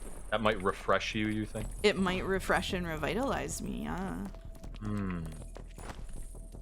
No, you know how some people are just, so like my streams are always really organized. I think yours are too. We're like, okay, we're gonna go live, we're gonna do this game, we're gonna do that game for a while, and then we're done streaming. But there's some people who just like boot up the stream and they're like, I don't know, I'm gonna play this. What am I doing today, huh? Yeah, what am I doing today? I feel like a what am I doing today type streamer. It's new. You could. It's brand new. You could, I feel like, this is right off the dome. The rest of your stream could be doing Daffy Duck impressions. I don't... Okay. I fucked it up. I fucked it up. Yeah, it's okay. I don't think I know what Daffy Duck sounds like anymore. Do you know what, like, Donald Duck sounds like? Yeah. Unfortunately. Can you do a Donald Duck impression? No. I wouldn't. Can you do an impression of Don Cheadle? No. I've never played Dragon Quest Builders games with a controller, actually. I always use mouse and keyboard. Can you do an impression?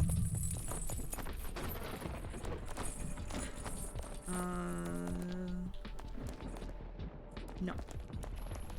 What impression were you thinking of? Or were you just trying to conjure one to mind? I was trying to conjure one to mind, and none came to mind, and so I can't do an impression. Can you do an impression of Smoker the White? No, Smoker has a sort of deep, soothing, like baritone that I can't replicate. Can you give your best attempt at it? No. Damn it all. My voice will break. Can you do a hello, it's mouse impression? Hey everybody, welcome to stream today. Nice to see you. Hello. Hello, not so neat. Hello, Dawn to the Dawns. Hello, Andre114. Hello, everybody. I'm just gonna sort of line us up with the drop, and then I'm gonna that seems good. Your momentum carried us. Yeah. They would kill you if you did that, Allison. Please notice I didn't do an impression of Allison, nor even like suggested or float the idea.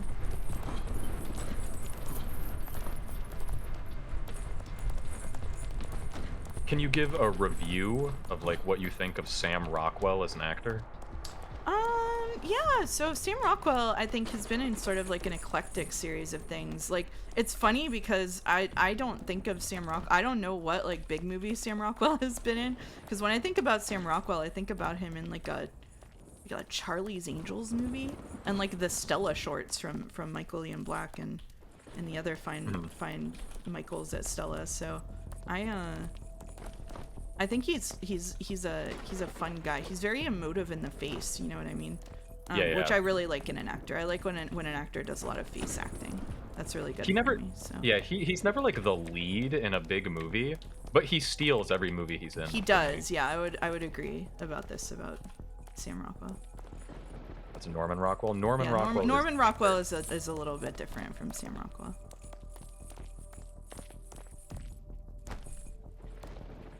What the fuck am I doing? You got the yips, dude. Like, it's over. Like, we've got the yips. So, like, we're at the just take a break, bro section. But, like, we already had a break, so...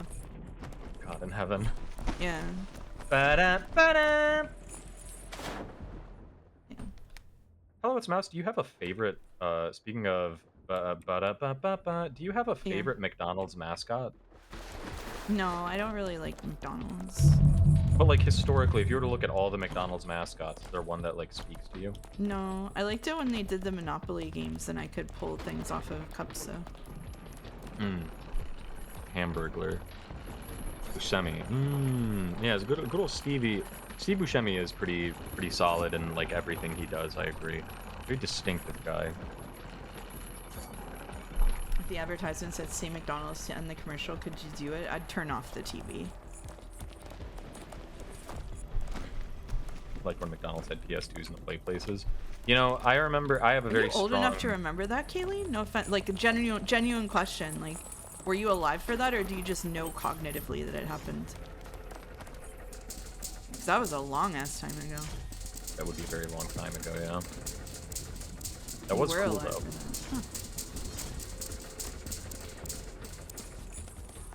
Huh. I have a very strong memory of a McDonald's play place, which was my aunt took my sister and I to it. She was babysitting us, and she took us to a McDonald's play place once. And me and my sister were up in the plastic tubes. And there was this boy who's like my sister's age. My sister is 2 years older than me, by the way. There's this boy who was like my sister's age, and he was like bothering her. He kept like poking her. And like then he started to like bite her arm. Whoa. And she was telling him to stop, and he wouldn't stop, and then he like bit her again, and it made my sister start to cry. So in the plastic tubes, I just lunged at this kid, and I just started beating him up. Holy shit. And then I was beating him up, and then I dragged him to the slide, and I pushed him down the slide. Wow. And then I sort of came down from seeing the red. Yeah, I came down from the battle high, and I realized I was like, uh-oh. I don't know about this. And so I went to one of those bubble windows. This, by the way, I am so serious. None of this is a joke. I would get my sister on the stream for her to verify it, but I went up to one of the bubble windows, and I looked out, and that kid was crying, and he pointed up at me in that window. and I immediately, I was like, oh my god, I gotta fucking hide. So I retreated back into the plastic tunnels. But eventually my aunt was like, you know, she was like, hey, come down here, and we had to leave. And, you know, she was mad at me, but then my sister told her what the deal was and what was going on, and she was like, oh, okay, well, you're not in trouble then, but, like, we're not going to tell your parents about this. And we didn't tell them about it for, like, 13 years. Wow. We kept that secret for a while. Core memory. I don't remember ever going in those play places. I don't know if I ever did. I loved the play place. I liked going in Slinky Action Zone ones. We went to Slinky Action Zone. They had a much bigger one, which I liked more. It was also cleaner. That makes sense. Like, there was a sort of like a Chuck E. Cheese, but I don't know if this was like ever a big thing, but Little Caesars is a company. A lot of like big pizza chains are based in Michigan. Yeah. And Little Caesars is one of them, right? They had sort of it was only one location, but it was like a Chuck E. Cheese equivalent for Little Caesars called Caesarland. And they had just this, it was giant, it was super varied, but they had a series of the plastic tubes and stuff. It was also very clean. Those were the best ones. They had those roller slides that pinched your skin and hurt really bad when you went down, but it was for some reason still fun. Now, one thing that people won't know about unless they're from around here, because it's a sort of like distinctly Western Pennsylvania thing, is there is a grocery chain here called Giant Eagle, or now just Giant. At Giant Eagle, they used to I'm worried about the outcome of this. At Giant Eagle, they've had a real fall from grace. They used to be super affordable, and it's a grocery store chain that used to be super affordable, and one of the things they had was a daycare called the Eagle's Nest, and and basically it was for like while you were shopping, you could just drop your kids there, and they had a bunch of like consoles and toys, and that was where I played Yoshi's Island for the first time. Oh, that's awesome. But what happened was Giant Eagle sort of like, I think they probably got bought by private equity or something, and they like got rid of all of that, started selling alcohol, and sort of just fully rebranded away from like the Eagle stuff and like Eagle's Nest and whatever, and got rid of all the daycares, and now they charge pretty much almost as much as Whole Foods. So there's like Wow. a big gap in Pittsburgh for affordable groceries. So like Aldi has moved in and stuff. Wegmans is coming. Yeah. So they're starting to lower their prices again because they no longer have a monopoly. That makes sense. Yeah. They ought to go to Sucks. hell though for abandoning the community. I think so. I do feel that way, genuinely. Yeah. Oh, yeah, I meant that. Yeah.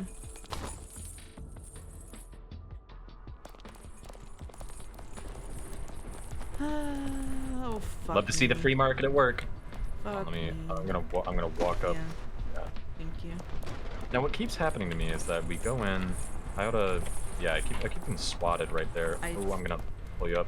Thank Yeah, you. I was. That was my fault. That was my fault. Okay. I think we've never actually successfully made it across these until now. Yeah, you know what? I think you're right. We've recovered, but I don't think we've ever had a clean run across Yeah. those. Yeah.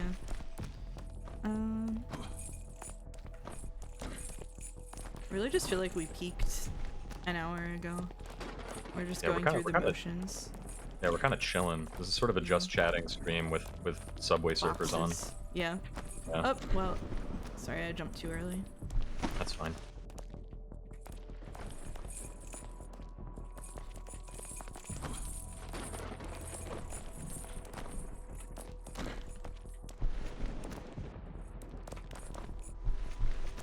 Alright, so this is...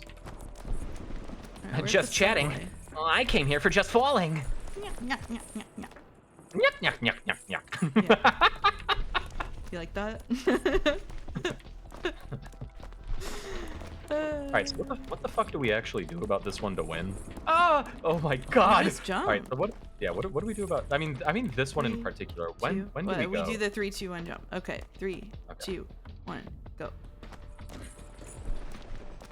And then, like, we chase this guy, we jump, and then we jump again. Okay, Yeah. okay. Yeah, I mean, we got past it flawlessly the first time. It's just that I accidentally hit something the second time. Alright. Nice. Alright, here we are. I should write more curly-coded chat messages. I think agree. everyone should aspire. I agree. Yeah, I Mr. think everyone in chat should aspire to be a Three Stooge. Yeah, I think so too. This is Is a this new a new area. No, area? we're No. very close. I think the No. farthest we've gotten is like it's those balls up there. Yeah, it is the balls. Balls. The balls. The balls. Oh, I fucking fucked. What the hell do we do about This this? is awkward. At what point do you think the game will correct and just like yank you to me? Never. Oh my It's gosh, not, what do we do? not Yeah, built what that do we way. do here? I think you have to like swing me around. Yeah, I'm gonna... I think you probably have to jump back. Yeah. Okay. Yeah. And Okay. and then that Okay. happens. So Okay. yeah. Okay. So that's Okay. All right. wow. Okay. Okay. Well, that just happened. Okay. This is easily recoverable actually because we just go here and then it rotates around. Yay. I think I'm about at my limit though. I'm gonna be real with you. Listen. Don't stretch yourself thin on chained together on my account. It's just that they mentioned the last winter night, and that sounds like really good right now. Listen. What is so Last Winter Night is a visual novel? What makes is a it so visual great? novel. It's from this writer called Endisis, I guess is probably how you pronounce it. Or Endisis, and they're a very, very compelling writer that are very good at using like prose and tone to generate emotions in the reader. It is about you are a ghost possessing an empty suit of armor, and you are wandering around the castle, like where you sort of came into being, into consciousness, trying to recreate the story of your life and figure out who you are and what happened to the empty, abandoned castle. It's this sort of non-linear story where you're picking up memoirs and examining things, that kind of thing. Interesting. Yeah, just like real life. Yeah. Okay. My roommate just subbed you. Oh, thank you, Slasher50045 for subbing for 2 months. Thank you very much. Just so you know, I will be demonetizing, so this is the last time you can sub. Go Slasher50045 throwing his $5 in the tip jar for you. Yeah, I appreciate that. Thank you very much. Sorry we're not on your stream, so that it's hard to tip you. If you enjoy That's Smoker the White, go give Smoker the White a little $5 too. That is an option available to you, at which point you will be able to use any of our fantastic emotes, including but not limited to Smoker Clown. Yeah. I will be moving to Canada at the end of June, allegedly. At which point I will be on a closed work visa. You know, only make money from my day job, so. You'll have to become a wagey. I will, but I will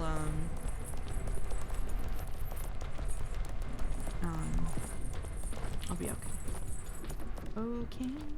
If I wanted to give Smoker $5, wouldn't I need to give 2 subs? That is correct. However, I mean, you can do. Hey, you can do that if you want to. I get $3 for it. Yeah, I know. I know. That's because you're a corpo. Yeah. I think the next time we fall, I'm gonna call it. That's my. Yeah, that works. What were we talking about at the moment we fell? Because I feel like it distracted us from a conversation that was happening. The last what winter were we talking night. about? The last winter. The last winter night. That was what we talked about when we hit the ground. Yeah. I don't know about before that. Again? Here. Crazy Fist, thanks for throwing the sample of the Smoker Clown into chat. That's the least used emote on my channel. I think because its expression is really inscrutable. Haydener also gave us a Smoker Clown. I think the problem is that it's just sort of what emotion does Smoker Clown embody, except that sort of it's a clown. Yeah, it's sort of malevolent. Yeah. There's Smoker Love. What's your feeling on Autumn the season? I like Autumn. I like all seasons. Autumn's probably my favorite season.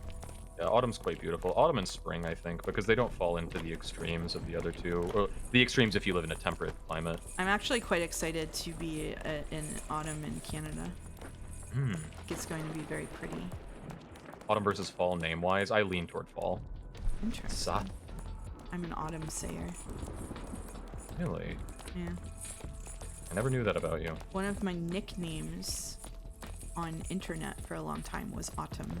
From probably when I was like 13 to 17, I was called Autumn on the internet. Interesting. Yeah. For a while, I went by Marsh, which is the name of the protagonist of Final Fantasy Tactics Advance for the Game Boy Advance. Yeah. But one of my friends, this was the peak of the Tumblr era. One of my friends said that they thought it was a dog whistle for me being a South Park fan because it sounds like the name of one of the South Park kids. Wow. And so they said they were going to have to drum up a call out for me if I continued to go by that. Are you serious? I'm 100% serious. That's why I don't use that name anymore. I was using the name Autumn because I liked the band From Autumn to Ashes. Unfortunately. Can you give us a little ditty? There was what I really liked about From Autumn to Ashes is they had 2 songs. Most of the time they were sort of like a screamo band, but they had these 2 songs that were you could overlay them, and one was from the perspective of a dude, and the other was from the perspective of a girl. And overlaid, they sounded quite pretty, but like they weren't overlaid on the album. You know what I mean? So yeah. That was pretty cool. I like that. Pretty cool. Yeah. Marsh is a real name. Yeah. Yeah. In fact, I mean I have never watched South Park, but I'm pretty sure it's the character's last name, isn't it? Like, it and is, also yeah, Marsh in Final Fantasy Tactics Advance is spelled completely differently. Yep. And also, if you were gonna cancel me, Final Fantasy Tactics Advance gives you reason enough. Yep. Like, you don't have to go much further than that. It would be fucked up if I was Autumn and you were August, yeah. Although, you know what? Like, VTubing as the concept of Autumn would go, like, really hard. True.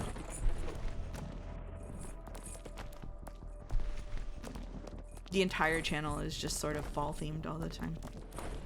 Not too late to make that pivot. True. Final Fantasy Tactics Advance story is so funny, man. Yeah, it's sort of an impossible story to parse what they were trying to say.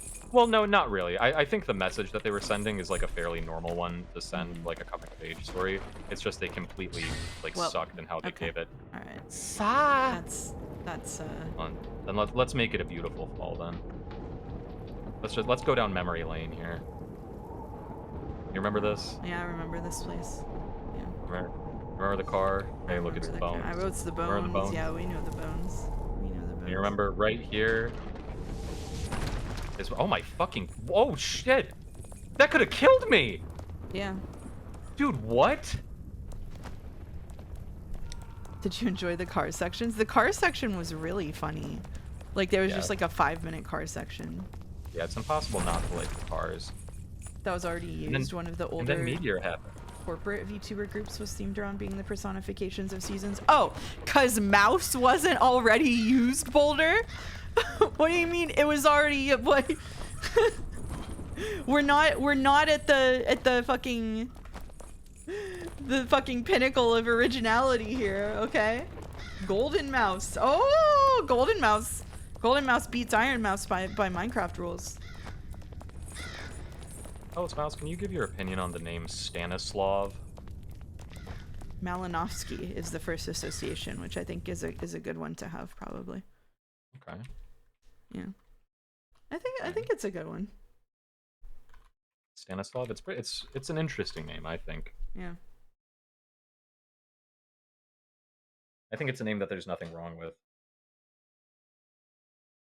I would agree with that. I'm glad you got him because you shared a long fall. Okay, that's a +2, Sarah. And with that, I think we'll conclude the chain together portion of the stream. Salute. Everyone salute. Chain together. Salute. Chain together. Salute. What do you think of the name Mouse? It's Mouse. I'm Mouse. Mouse. It's M Mouse. Mouse Autumn. Hey, thanks for coming here, Smoker. Sorry we had some tech issues over on your stream, but glad we got to get some stuff in. So what are you streaming? What's your stream schedule?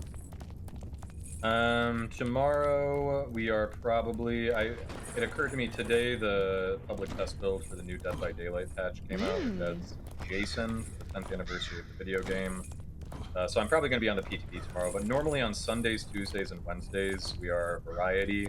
Right now we're doing a marathon of the Star Fox games, and when we finish the Star Fox games, we are going to be playing indie games that were inspired by Star Fox. Okay. On Fridays and Saturdays, we play Dead by Daylight from Behavior, which is a video game. Yep. Yeah, so probably Friday I'll be playing Star Fox Adventure, and Nice. Dead by Daylight will be taking that Wednesday slot. Smoker usually plays Poop by Butt Light, but every now and then he plays an interesting game. That's true. 2 days out of the week, I play Dumb by Suckscock, but the rest of the week, I tend to play video games that people like.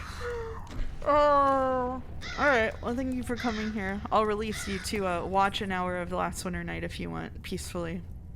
Yeah, sure, absolutely. Yeah, you're gonna do that. Can you say sure. Can you say that again? That again. That again. All right. I think I just got fired.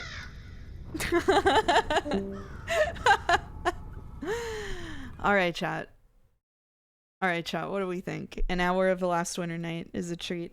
A little decompressed. And now, should I post in stream announcements? We've had multiple post in stream announcements. We might as well do more. I won't ping this time. We're swapping over to an hour of the Last Winter Night. Just really drip feeding everybody. Get that fucking thing off the screen. What's that thing doing there? Get that off of there. Get that thing off of there. We don't need that shit. All right. All right. So, no, we're not doing an hour of Danganronpa. Don't worry, you're safe, mouse viewer. Okay, all right. It's the sacred time. It's either that or an hour of Pierre's Adventures in French. I think I want to do the last winter night. I was thinking of streaming my French flashcards as just, instead of doles, we do my like 40 French flashcards on stream day. Stream movie Neko, so movie suffers. Do do do do do do do do do do do do do do.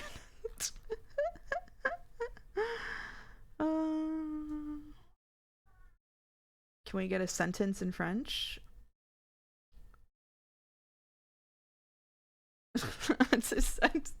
I was no. No. No, sorry, I just unlocked myself remembering something. Yep.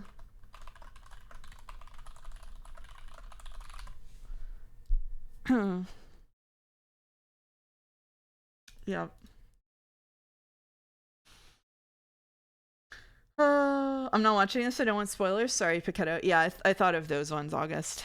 So my French flashcards keep giving me like the most insane sentences. Like, I don't know, like I downloaded a pack of like 5,000 French flashcards that's like really reputable online, and like a lot of people swear by it.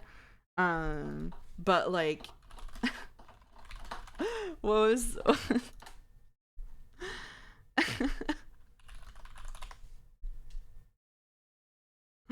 it was like the yesterday I got Je vais faire de toi un homme, which is I'm going to make you a man, and je pense que Dieu est une femme, which is I think God is a woman. And then there was one truly deranged one. I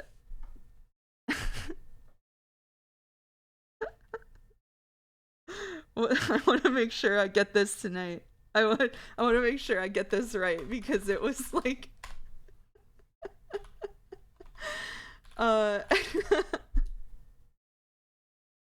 no, you don't. Well, you're not gonna get it. It's simple, so it doesn't matter for you. But it was I have to fucking scroll back to find it. It was it was tu sais très bien ce que je veux. And I was like, what situations is this preparing me for? What situations is this flashcard deck preparing me for? Yeah, you know very well what I want.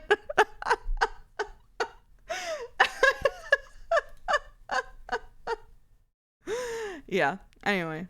So that's how the flashcards are going. Yeah, it's for the TGAA fanfic translation. There you go. All right. Oh, fuck. All right.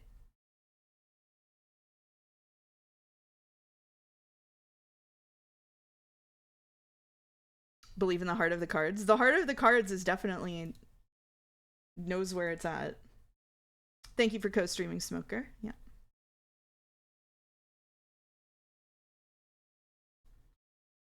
Yeah, I don't know what my flashcards are trying to communicate. They're communicating I'm going to have an interesting time in Canada. All right, so we stopped here at I Love You from Tristan. So if you weren't here for the previous last winter night, this is the part where I lower my voice and I sit closer to the microphone for VN reading. So we started this VN as a suit of armor who didn't remember who they were or how they got here. The suit of armor is very fancy, so we're like, oh, we must have been like an important knight or like worked for somebody important. We did find a portrait of a girl and like a romance novel that she was presumably reading, and her name was someone in chat will know, Sig something. And we ended up running into a tunnel and I will upload the VOD, yeah. So we ended up running into a tunnel and finding like a guy who accused us of being a traitor. So right now we are operating under the assumption that we are Tristan, who is a bastard son of Sigland is what it is. So we're operating under the understanding that We are Tristan, the bastard son of the lord who used to live here, and sort of like the brother / guardian of Sigmund, who was sort of the lady of the manor after her father died. We also know that Tristan was in love with someone, and this is kind of where we wrapped up the stream. Like, we know that he was not like wealthy, like he wasn't titled because he didn't have a formal claim on the estate. But we know that he fell in love with someone, and he has memories of getting married and of gifting her like a necklace. We also have like breakup letters from her, but we do have a note that says "I love you" from Tristan. So, yep. So that's where we're at, and that is where I very cruelly cut us off. And now we can have another hour. So the gameplay of this VN is actually we walk around and examine things, and everything we examine gives us sort of a bunch of different quotes. The more that we look at it, it gives you more and more context, and then some of that context gets put into like choices that then affect our vision of ourselves. So yeah. Did I do whatever I did for you?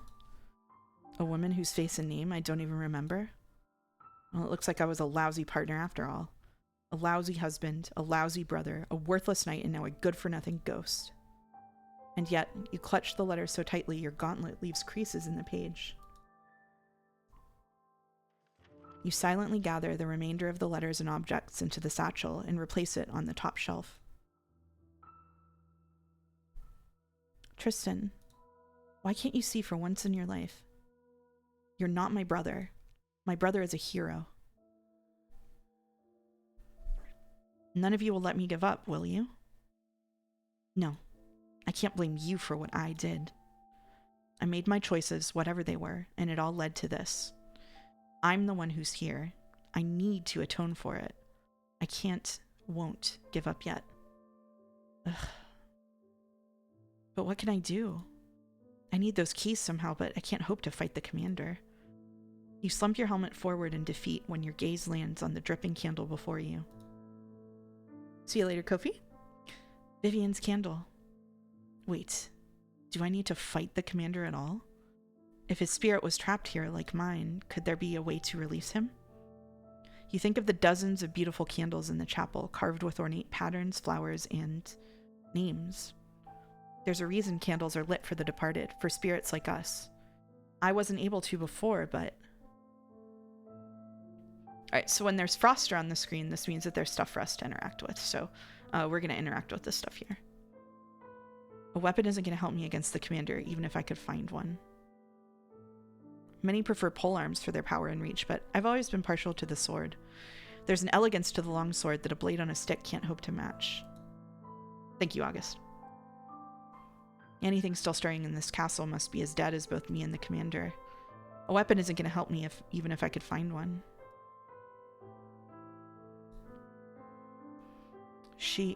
There's no doubt she was significant to me. But the affection I supposedly had, why can't I remember those feelings?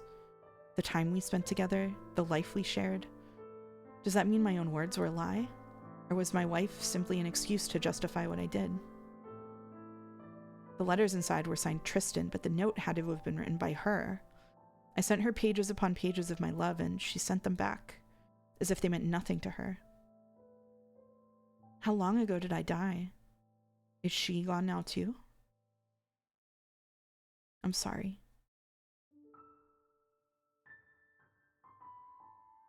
This should stop anything or anyone from crawling out the hatch, I hope. I can't go down there until I've lit the commander's candle. Okay.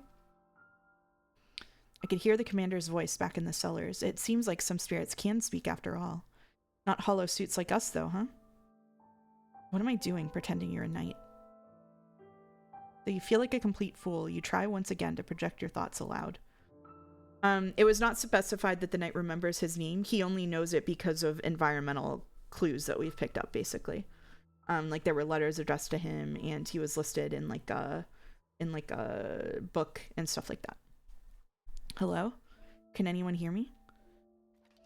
No voice leaves your helmet. Apart from the creak and rattle of your hauberk, no noise calls back in return. Leave the suit of armor alone to keep vigil over the hall. You won't find company here. A raven in the shape of a leaf, a crescent moon resting in the boughs of a sycamore tree. To think that after everything you've done, you wear your house's symbol still.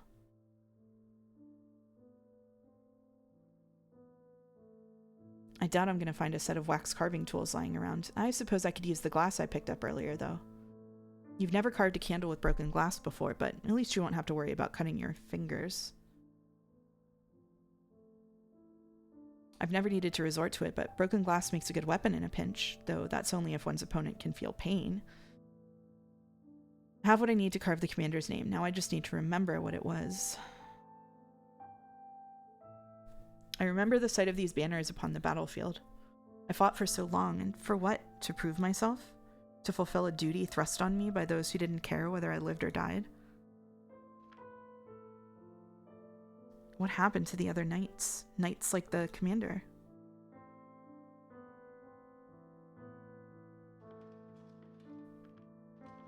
So we're gonna go get his name soon. Silver hair, a long scar across your eye, marring whatever gentleness your features might have held. The rest of your features, whatever they looked like, are still a blur to you. The only face that looks back at you now is a hollow helm. This armor was a gift in the same way a collar is to a hound. It made me a symbol, the ideal image of a knight, a hero. But it wasn't what I wanted.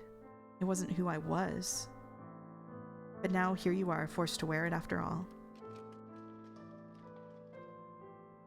Silver hair, pale irises, a long scar across your eye. In what battle did I earn it?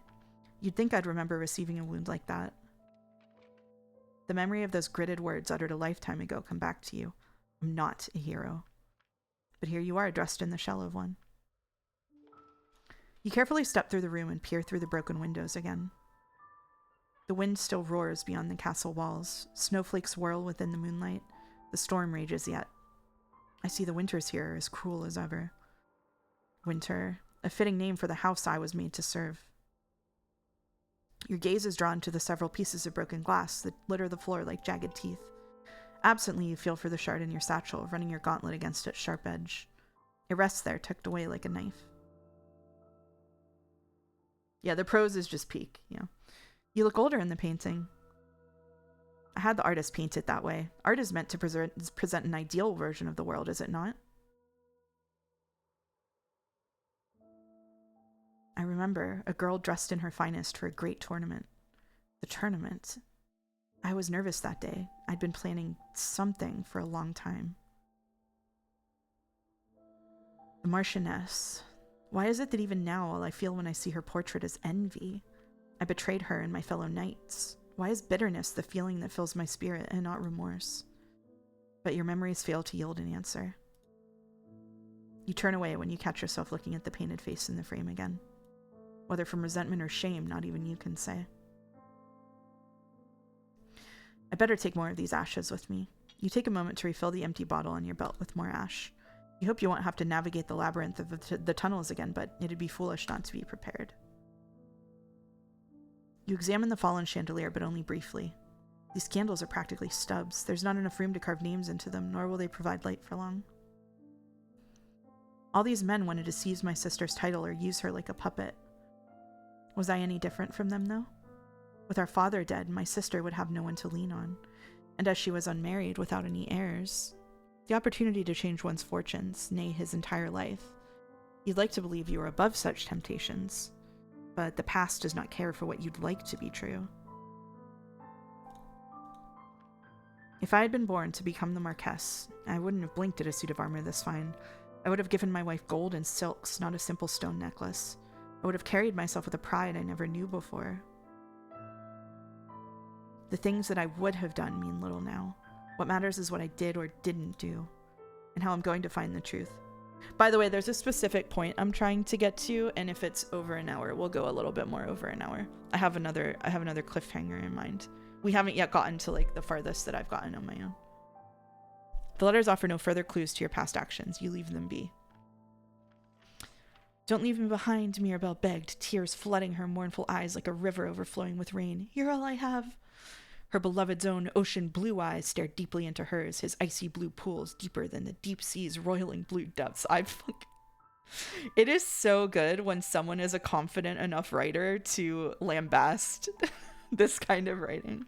If I enjoyed Misery Core, do you think I would enjoy The Last Winter Night? Yes, but like watch now and see if you do. Duty calls, my dearest, he sighed, but I will always return to you. If not in life, then in ashes. If not ashes, then as a spirit. No, I will always walk beside you. Is this supposed to be romantic? Mirabelle. No, that name doesn't ring a bell. If I end up trapped here for eternity, at least I'll have something to read. You walk over to the remains of the tapestry, where a woven version of you charges at a great beast. Revenants? You said this wouldn't be a scary story. What's this? Are you afraid of a simple tale? Sweetheart, please. The story is supposed to help her sleep, not give her nightmares. We'll finish it another time then. No, I want us to keep reading. One more page, please, brother. Wait, please. My sister was just a child. A child I was supposed to protect until... Alright, so we gotta go in here and get the name of the thing. You turn the map over and check the note that the commander once left for your sister. My lady, you made the right decision. The lion's den is too dangerous for a young girl like you. You can rely on me to handle the peace talks. I'm glad you understand why sending Sir Tristan would be imprudent. A bastard has no place rubbing shoulders with the lords, no matter how decorated. I'm sure I need not remind you what they call him. The Prince Slayer's presence could only give the wrong impression at a peace summit. Nor do the blood-hungry hounds who side with Heimdall need further encouragement. Please don't worry yourself. Ever your loyal commander, Sir D. So I'm looking for a name that begins with D. Fiscal documents with names, figures, and numbers sit in a dusty heap on the desk. The commander would have been the highest ranked among the knights. His name must be here. You pore through the sheaves of aged parchment till you find the page that you skimmed through earlier, a ledger with a list of fiefs and the knights who managed them. Many of the names are too faded to read, but one stands out at the top of the page. Sir Diethard Dressler, commander of the Winter Knights. Diethard. Sir Diethard. I do remember that name. I knew him as a child. No memories of your senior night? You truly didn't care for authority, did you? Father. As your gaze falls on the frame, you notice a small inscription carved into it. Sigmund von Winter, Marquess of Greywall and Lord Protector of Leaf. Protector of Leaf? You didn't protect anything. But neither did you. Could I learn anything else about who I was? You look over the spines again, but see no other records of the family or the knights who served them. Sticking out of a heavy tome, however, you find a scrap of parchment that someone appears to have used as a bookmark. You reach for the book and free the parchment from its pages. Oh, it's Snowflower and Brother. Is this... For whatever reason, you decide to take the drawing with you. You gently tuck the page into your satchel, taking care not to crease it. As you replace the book on the shelf, you catch a glimpse of the page the reader left off on. Lithrazir, A History of Law. Chapter 11 on Succession and Inheritance. Why haven't we clicked in here? Oh, I guess this. I don't have the key and I have more to worry about right now than the contents of a dusty old drawer. Alright, in we go. We can go ahead and... You look up to the stained glass, where the hero Tristram forever holds his vigil. That I was given the name Tristan and I have no memories of my mother. You must have been a pitiable thing once upon a time, but the childhood you imagined for yourself was hardly uncommon. Did my wife and I have any children? You wonder, but quickly push the question from your mind. You couldn't bear to learn the answer to it right now. You stop and replace the melted stubs on your candlestick with new ones. You'll need them when you return to the cellars. Then you reach for a plain candle sitting in a lonely pricket. It's time to let the commander rest. You carve the name. Diethard Dress. Just Diethard. You take the piece of glass you gathered and carve the letters into the wax with its sharp edge. As soon as you bring the flame of your burning candlestick to the unlit wick, a familiar bright light nearly blinds you. Commander, you have no right to give orders to me, traitor. Sigmund, forgive me, but I must send your ungrateful child to the grave with you. If you think I'm the same boy whose face you once carved open, you're mistaken. So the one who killed the commander must have been me. Little wonder he called me a traitor. I don't know if a candle carved by your killer will bring you any peace, but may you find your way across the sunless sea, Sir Dietrich. You don't have to protect this place any longer.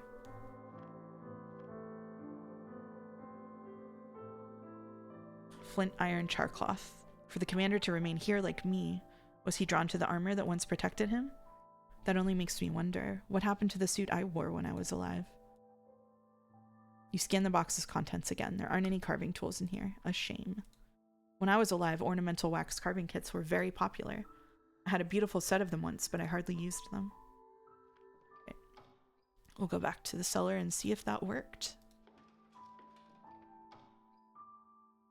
It's time to return to the cellars. Let's hope Sir Dietrich will be more agreeable this time. You set down your candlestick and push the pile of crates off the hatch, one by one, until the entrance is free once more. When you lift the rusted door, a familiar darkness greets you. Here we go again.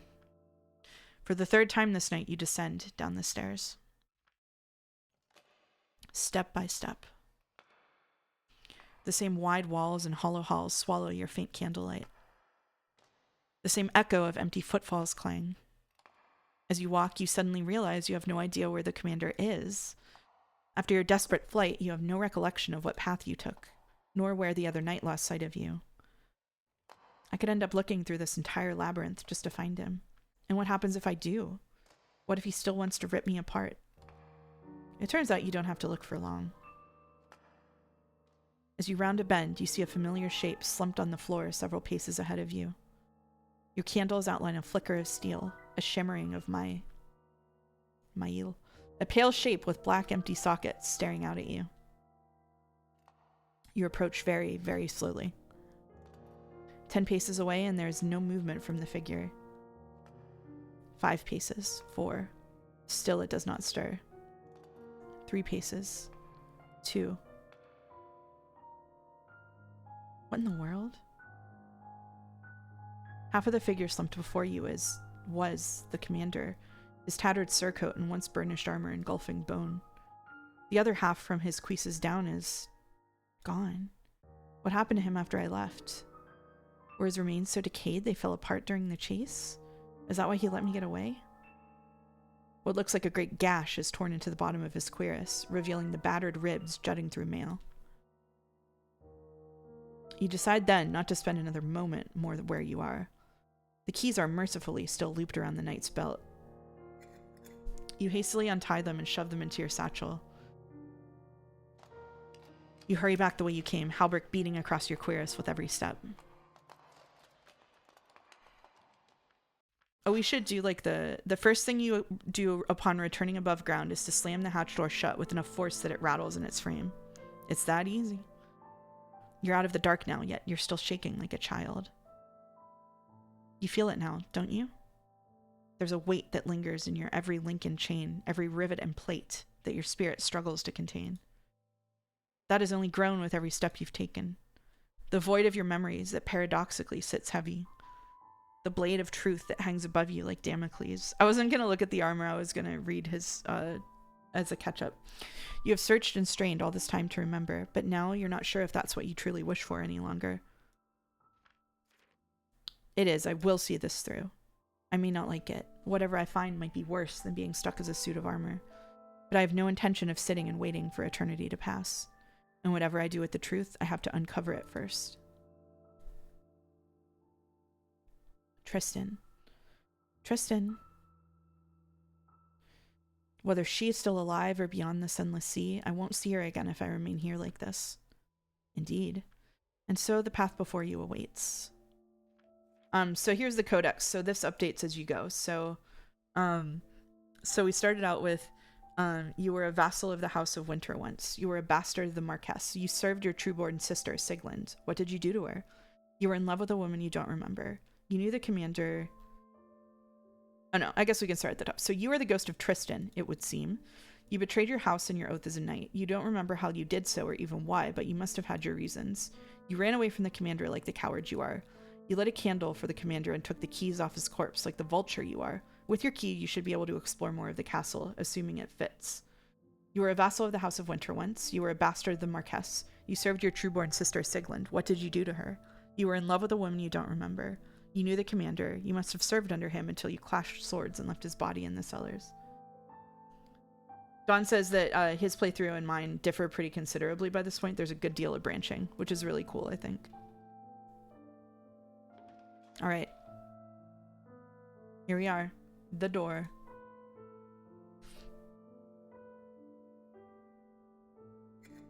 You fit the heavy key into the lock and hesitantly twist it. The hinges shriek as the doors swing open. The way forward is now open to you, should you wish to take it. You step forward through the doorway. Nothing changes the moment your Sabaton moves from one hall to the next. Nothing tangible, but you feel as if something has. Something settles in the air around you that a second ago was not there. You take another cautious step forward, and then another, until you see blood across the floor and walls, long dried, caked between cracks in the stones. Moonlight trickling from an arched doorway, thin as flayed skin, pale as bone. You don't need it described for you in any more detail, do you? There are far more pressing things to examine first. Really? Okay, fine. Armor sits slumped against the wall and moving, caked in dark and rust. Not just armor, a knight entombed within it. His armor is similar to yours, embellished with a bloodied raven on its cuirass, but missing any fluidity. Its plates are engraved in scars and scratches, not flowers and scrollwork. Its cape hangs around him like a shroud. Spirits. If I recognized who this was, I might light a candle for him, but... You hesitate to examine the knight more closely, but even from a distance, there's no mistaking what the muddy color soaked deep into his helmet and gorget is. He survived long enough to face his fate with dignity. Paintings line the narrow hall, their decrepit frames clinging to the walls. Dark stains cover the canvases so deeply it looks as if a mad artist had painted stroke after stroke in blood. Death has dipped his brush and soaken his palette to present the scene before you. You find yourself drawn to the portrait on your left. It appears to be a painting of a woman, though the canvas is so soiled it's impossible to make out her features. An inscription beneath the frame reads, "Vivian, beloved mother, may your love and mirth grace the shores beyond the lightless sea." My sister's mother. You feel as if you should have some recollection of her, but you remember nothing. The room beyond the bloodied hall beckons. You step toward the pooled moonlight. The feeling in the air thickens, seeping into your plates, flooding you like grave water. You trudge ahead, your greaves and cuisses weighed down with every plodding step. You wade closer and closer toward the shore. And on that shore is death. The heart of a castle is the great hall, and here that once vibrant heart ceased beating. Revelers at the remnants of a feast, lords and ladies, servants, knights. Their corpses lie at your feet. And all around you now is a torrent of memory, awash in red. Screams pierce your helm. Searing slashes score through your pauldrons and cuirass, burning what remains of you. Your armor cannot protect you from the agony of the souls that linger. From the memory that remains here, seeped into every stone and pane and pillar, far deeper than the blood that coats them. Your greaves and cuisses threaten to buckle as the burning sensation of blades cuts through you. You grip the edge of a table for balance. The skeleton of a noble lies prostrate against it, the fine furs of his coat rotted, his skull missing from his spine. You spy it a second later, staring at you with vacant sockets from the fine bowl resting by your gauntlet. You jerk back. Your finger plates have left claw marks in the wood. You look down at your gauntlets and see red flicker over the lames.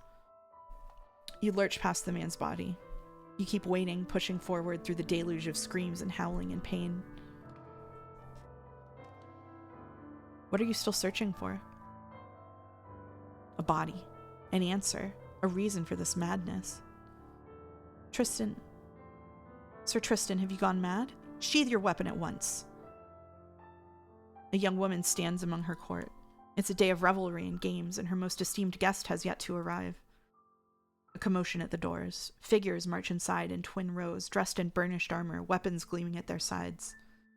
The knight with hair as silver as her own breaks through the ranks and swiftly approaches. And then he draws his sword. Chaos, bloodshed, betrayal. And at the center of it, you. Do you have your answer now?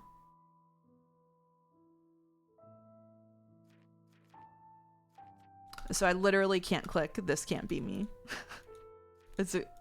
No, I did this.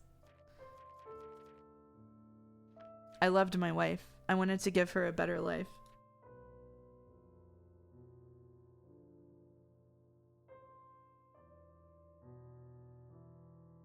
Yeah, evil use of the medium. The commander was right. I was a traitor. I was Sir Tristan. I was a nameless knight, a bastard with no birthright. But though I don't remember her name, I know I loved my wife. I wanted to give us a better life. I wanted it so badly I was willing to betray my own flesh and blood, to betray the ideals I upheld as a knight. But I'd already risked my life time and time again, earning nothing but scars. What was more bloodshed when I'd already stained my hands on the orders of men with more power than me? Men who played with the lives of their knights like they were nothing but pawns on a board. I wouldn't let myself, or her, be treated like that again. But I didn't want this. How did my betrayal lead to this? How did I let this happen? You stare down at your hollow gauntlets. And now, this is the price I pay in death. A spirit forced to walk the site of his crimes forever without respite. A dead man trapped in a suit of iron. A villain in the guise of a knight. I was saying for situations like these, it's I can forgive a man almost anything if he loves his wife enough. Hell yeah, Errol. And so, this is where your story ends.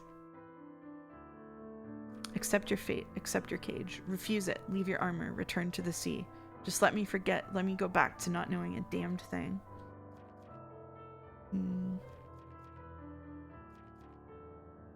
So I was fully convinced the first time I played this game that this is where the game ended. And this was like the last choice, and then you could go back and like repeat it. I think I did the second one last time. I don't know what happens if you pick a different one, so I'm gonna pick Just Let Me Forget. I lost my memories once already. I can forget them again. I'll leave this place. I'll go far from the souls I slaughtered. I'll wander and wander until I remember nothing. If I have to spend eternity in this world, I'll spend it in blissful ignorance. Get me away from this castle. Get me away from everything I knew. You drag yourself through the bloody hall, through the bodies at your feet. Where's Smoker? Left, gone.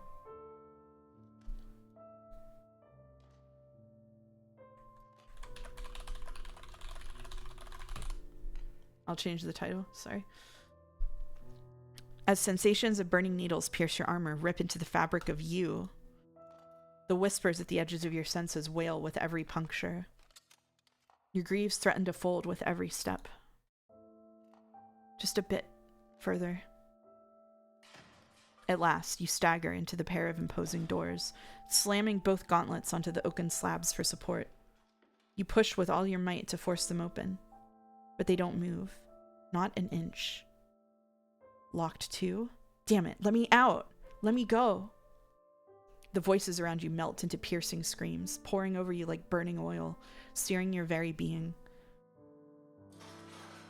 As you collapse onto your greaves, you don't know if they sound more like weeping or laughter.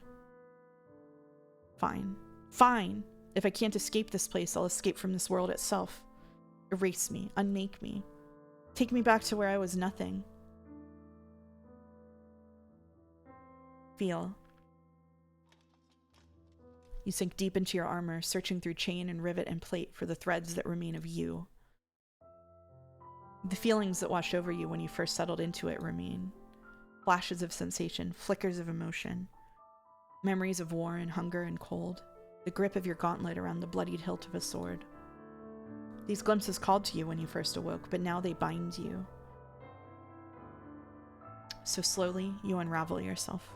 You let threads fray. You let memories drift. You let your tether go. See. The scene around you grows distant. Darkness falls around you as if some force outside now extinguishes the moon and stars one by one. Your vision withdraws into your visor, hey DL7, until it too merges into blackness, and then into nothing at all. Listen. You let go of the strands of you like a tapestry unweaving itself. You let your memories emerge around you, becoming one with many.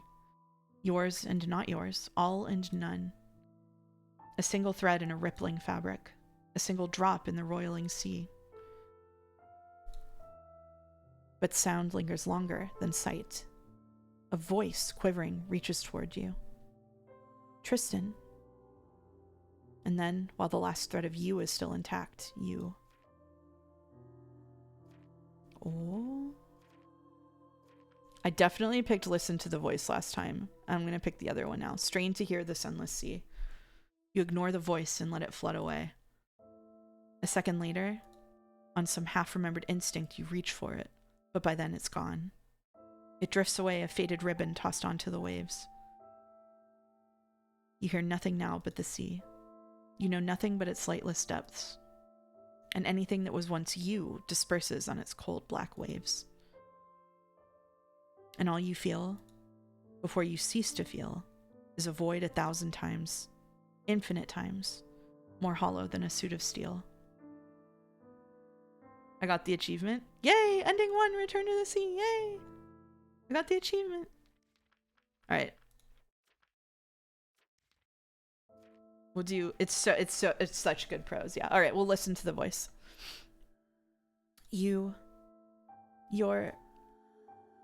You're not my brother. The words snap you back to the living world with the force of a breaking wave, the shock of being thrown into a freezing pool. You fall back into the weight of your armor in mere moments before you collapse onto the floor in a heap of metal, black and cold. Sigmund, if you're dead too, then I beg of you, leave me be. Leave me here to rot. Go beyond the sunless sea. Spend your eternity in a place I'll never deserve to reach. My brother is... Let me drown. Let me go. I'm dead now. I'm a ghost. Not a hero or a knight or even a man any longer. My brother is a hero who loves me and always protects me. He would never hurt me or betray me like this. I'm not a hero, Lynn. But I swear, as long as I'm alive, I will protect you.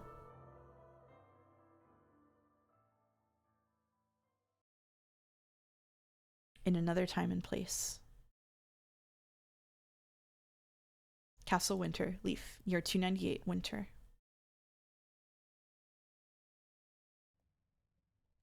Grandmother, I brought you some warm milk. You're my heir, Tristram, not a servant. Will you wait until I cross the sunless sea before you act like it? The young man wordlessly sets the steaming cup down and retreats from the room.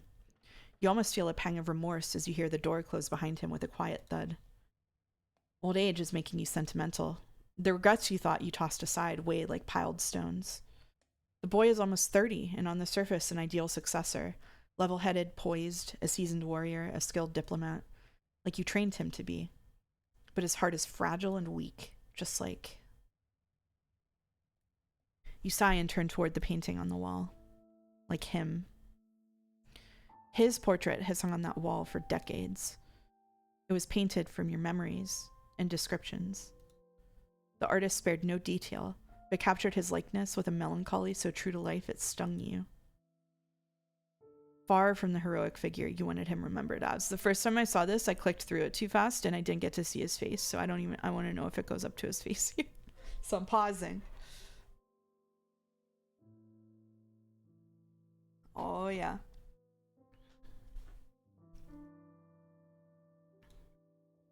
You dismissed that artist from your course in disgrace and hung the portrait in the privacy of your chambers, safe from the eyes of the world. And so he has kept watch over you, decade after decade, reminding you of your failures. He do be looking so good. You find yourself speaking to the dead more than the living these days. You dream of the things you'll ask him, explain to him, beg of him, demand from him. Until we meet again beyond the sunless sea, dear brother.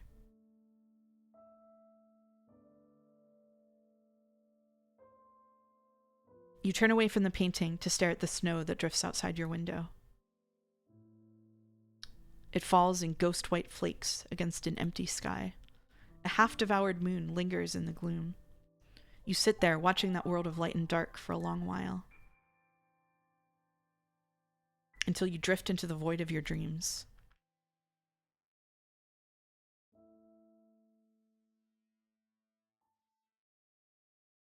I want a necklace too.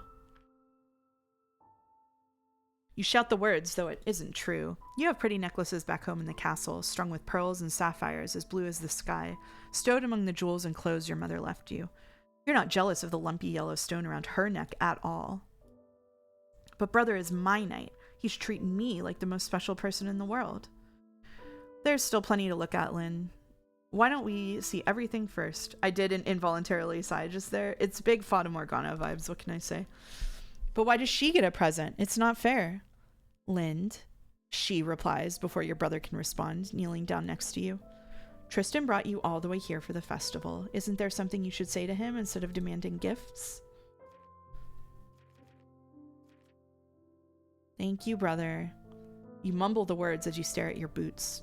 You've learned that your brother gives her whatever she wants, so it's better to get her to like you. After all, she's no stranger to you.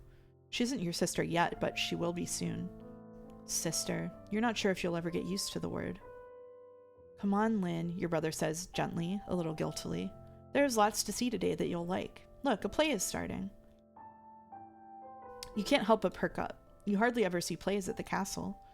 Gather round, one and all, for the tale of Tristram, slayer of the Iron Beast, a booming voice shouts from a makeshift stage. The two knights share a relieved look, then gaze down expectantly at you. You reach for both their hands. Your brother takes your right hand while she takes your left. You hold on to them both tightly as you walk toward the stage. Something cold lands on your eyelid, a flake of snow. Snow? But it's so warm today. A shock of cold shoots up your hand as if you put on a glove of ice. You yelp and jerk away, but your brother's gauntlet grips you like a manacle. You look up into his helmet as blood oozes from his visor in thick black rivulets. The drops burn when they land on your face. Lynn, it's time to wake up.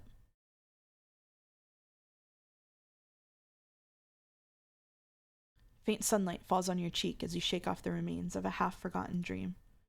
You breathe in deep, regretting it immediately as you take in the overwhelming scent of flowers, and slowly sit up. I must have dozed off. This part fucked me up. Whenever I first... I thought the VN was ending. And they sprang this on me. What do you mean? Now you play as Sigland. This is the part I definitely wanted to get to, but we'll keep reading for a bit past it. Yep. I must have dozed off. Spirits, what are you doing, Lind? You can't laze about today. You look down at the open journal in front of you, slightly creased from where your head rested against the page. Thankfully, you didn't spill any ink. Ruining my dress today would be a disaster I could never live down. Hastily, you pick up your quill and resume penning your passage. That's all the preparations I've had to do. I've never been so busy in my life. I can only pray the tournament goes well. Please watch over Tristan. It would be so wonderful if he wins. Oh, his new armor is so beautiful. I just know he'll look so dashing. I wish you were here to see it too, Papa. I hope we both make you proud. Love, Lind. You give the ink a few moments to dry, then carefully tuck the journal away with a sigh. I should make my way to the Great Hall soon, but I don't want to. I can't remember the last time I had a moment to myself. You stretch out indulgently before you reluctantly rise from the cushioned chair in the solar. Surely I could afford a few more minutes. Your codex updates as you play as Lind. Try consulting it for more insight into characters, places, or your relationships. Or don't, you're the one in command after all. So all we have right now is you are Sigland von Winter, Marchioness of Greywall and Protector of Leaf. You are 18 winters old. Today you are the hostess of a great tournament and feast for all the northern nobles. Good luck.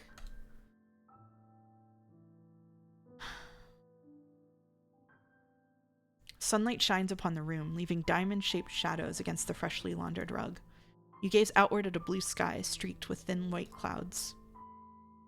Think the spirits, the weather's remained fair. I should die of embarrassment if it rained over the tournament. As you gaze out idly, your mind begins to wander. An endless sky means endless possibility. When you were young, you dreamt of growing up and leaving the castle to see the world beyond. It seems that day has come sooner than you thought. Be brave, Lind. You're the head of the house now. You can do this. You glance out again at the tournament grounds. Today's the first time I get to watch Tristan compete. I can't help but be excited. No knight is as strong as my brother, the Iron Slayer.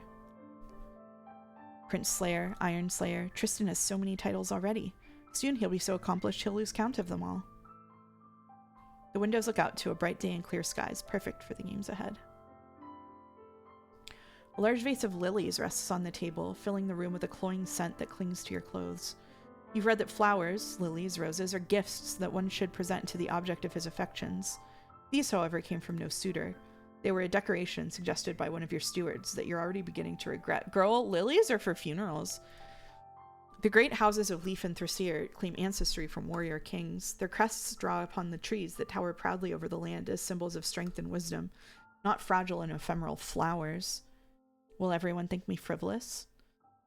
But today is the day of celebration, and sometimes festivities require frivolities. After all, tree ranches are hardly festive. Spirits, I shouldn't fret over decorations, but today you'll meet a number of people, powerful and influential, who will judge you and seek your favor in equal measure. Every detail matters.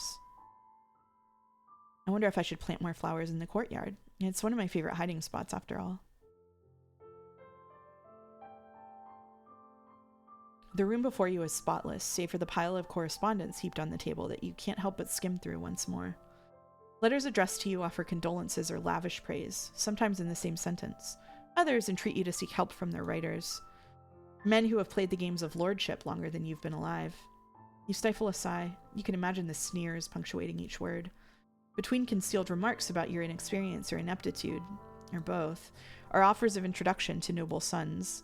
You ignore most of them. You, of course, outrank most of them.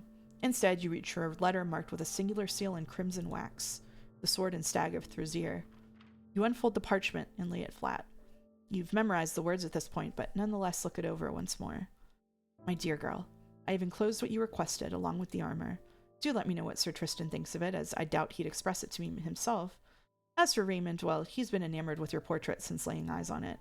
You may have heard of my son's abundant love for theatrics. It's my hope you won't mind indulging in his games on your day of games. Sincerely, Reginald Rex.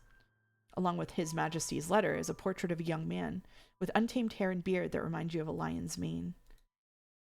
Raymond. Every lady in the realm knows that the prince has begun searching for a new bride. Every lady, including you. It's what your father would have wanted for you. Of course, that all depends on whether you, a so-called uncultured northern girl, can impress the famously prodigal prince. Your stomach twists in knots. Perhaps you should have studied singing and lute playing, as is the fashion in the south, rather than the swordplay lessons you begged your brother to teach you. But he couldn't say no to me. I wanted to be just like him and her. How could he refuse? You skim through the letters as if you're studying for an examination by one of your tutors. In your mind, you come over names, titles, and family trees. Most of the pages are florid and run on at length. Only one could be called brief. We will ensure the North stands firm, as we did through Sigmund's reign and long before. My sincerest sympathy for your loss once more. Spirits guide his soul. My hearth is always open to you and to Sir Tristan. Your friend, Ernest von Heimdall. Ernest von Heimdall. A Marquess, a general and most recently, hero of the Great Ice War. You met him once when you were a girl at a banquet held by your father. Tall, dressed from head to toe in plain black, you thought he looked like an elongated shadow. You froze under his gaze and were only rescued when your brother intervened to ask about the border skirmishes at the time. You puzzle over the handwriting. The letter is friendlier than you expected from a man you barely know. It's almost as if the letter is addressed to someone else. This is the only letter that mentions Tristan by name. Perhaps he wanted me to share it with him. But why not address it to us both? Next to yours, Rhymegrave is the largest territory that shares a border with the hostile kingdom of Astara. It's only due to the recent peace treaty that Lord Heimdall is able to attend today. Your brother spent an extensive time fighting under his command during the war. Perhaps you'll ask him what he knows about the man later. I'm glad His Majesty granted my request. I just hope Tristan will accept it. It's a thumbed-through copy of Knightess of the Rose, an epic novel about a female knight who goes on a dangerous quest to rescue her lover. You loved the story when you were young. You still remember the shock you felt when you learned it was inspired by none other than her and your brother. Unlike Astara with its brutish princess, Livdrzir is a civilized kingdom of knights. Women have their own duties. Few attempt or can afford the rigorous path from squire to swordswoman. That your own sister-in-law achieved such an honor was nothing short of noteworthy. A bittersweet feeling flickers through your heart, a strange mix of wistfulness and longing. Things have changed a good deal since the days when your brother could sneak you away to the castle town for festivals. Tristan has always been a constant fixture in your life. She, on the other hand... She always protected me. I loved her like a sister. Whenever your brother took care of you, she was there as well. You have warm memories of curling up next to them both by the fire, playing games of chess, or learning how to ride a horse under their guidance. You still have the faded blue hair ribbon she gave you for your 13th name day, now a treasured and oft-used bookmark. Having no other of your own, she occupied a strange space in your life. Although she could never truly replace her, nor was she the type to shower you with affection, she protected you fiercely as your loyal knight. To you, she was the model of chivalry. With her looks and talents, the Rose of Greywall could have captured the heart of any lofty noble or count. But a simple life wedded to a nameless knight like your brother was all she desired. At least that was true until... I haven't had time to read in ages, especially not some silly romance. Even so, seeing the cover makes you feel fondly nostalgic. She used to read to me when I was small. I always preferred her stories to Tristan's, even though she tried to scare me most of the time. He just wasn't as good at doing the voices. Still, it was always your brother who carried you to bed and left a candle lit for you when some frightful tale left you trembling in the dark. He's always been there for me. A thumbed-through copy of Knightess of the Rose, a novel you've read and reread more times than you like to admit. Just seeing the cover makes me think of simpler days. Your reflection gazes back at you through the mirror on the wall. Her hair is carefully combed and parted in the center, framing the two halves of her face. She wears her finest jewels atop a pale blue gown trimmed with white fox fur and delicate embroidery. She looks like a child playing at a lady, not the most powerful woman in the north. Before you can stop it, a lump forms in your throat. You bite down on your lip. The strong perfume from the flowers doesn't help the singing in your eyes. The day hasn't even begun. You can't cry now, Lind. I know you miss Papa. I know he left too soon, and nobody thinks you're a worthy successor because you're useless and... Mercifully, a sound jolts you from your thoughts. Voices. Tristan. You give your reflection one final glance, smoothing out a crease in your sleeves, then quietly step away from the desk. Wait, I need to speak to you about something. I don't want to hear it. It's about Lynn. I said I don't want to hear it. It's the familiar voices of your brother and Dame. Your brother's tone is pleading. Hers is reticent. You almost imagine the words being forced through gritted teeth. I hope they're not fighting again. Not because of me. Not today of all days. You hesitate. Let's walk out and greet them. You step to the doorway, catching a brief note of their conversation. Why can't you see for once in your life? The North needs someone like you, Tristan. Watch your words. Lind may be a young girl, but she isn't blind. Brother! You put on a bright smile and greet them cheerfully, ignoring the knot in your chest. My lady? Lynn. What were you talking about? Just reminiscing. Tournaments always bring back memories. You look stunning today, Lynn. You give him a pointed look, but drop the subject. It stings to hear sentiments that mirror your own spoken aloud, especially by those who should show nothing but the strictest loyalty to you. But it stings because it's true. Well, they never change. She doesn't care what others think of her, and Tristan is always playing peacekeeper on her behalf. Then she'll get angry at him for intervening, and they'll fight again if they speak to each other at all. You pity them both. You once idolized them both, but things are clearly different between them and you now. It's painful watching them act like this. If things can change so much between people who care about each other, will Tristan ever care less about me too? And you look very dashing, both of you. Indeed they do. Tristan looks every bit the knight in burnished armor. His squire, Rowan, must have spent hours polishing it. Your sister-in-law, meanwhile, carries herself as elegantly in plate as one would in silk. You've always found it a little unfair how a warrior could possess so much grace. Were she a courtier and not a knight, she'd be the envy of ladies half her age. One moment. Her amber eyes narrow as she examines you. You brace yourself for some criticism or sharp remark, but she simply reaches out and gently straightens your brooch for you. Then she gives a small nod of approval. You look away guiltily. Could I have a word alone with my brother? The knightess looks almost surprised you phrased it as a request and not an order. Of course. She gives you a polite bow, then walks away, the raven on the back of her cape trailing behind her on tattered wings. Despite the comments you overheard, you cannot help but feel a flutter of concern and wonder if something's weighing on her mind. You half-heartedly consider calling out after her, but find you can't form the words. If she'll barely speak to Tristan, she'll have even less to say to me. What can I do for you, Lynn? Your brother's voice is gentle, a tone he only uses when the two of you are alone. Whoever said that looks can be deceiving might indeed have been speaking of Sir Tristan Greywall. Unlike you, he has your father's stature and easily towers above you. His face is marred by a long jagged line over his right eye. An accident when he was a squire robbed him of half his sight. Scarred, steel-clad, and constantly scrutinizing the world with one keen eye, he cuts an imposing figure to most. To you, he's always been anything but. Reminiscing, were you? He looks at you sheepishly. Did you hear all that? I heard enough. I'm sorry, Lynn. Things have been difficult for her lately. She didn't mean it.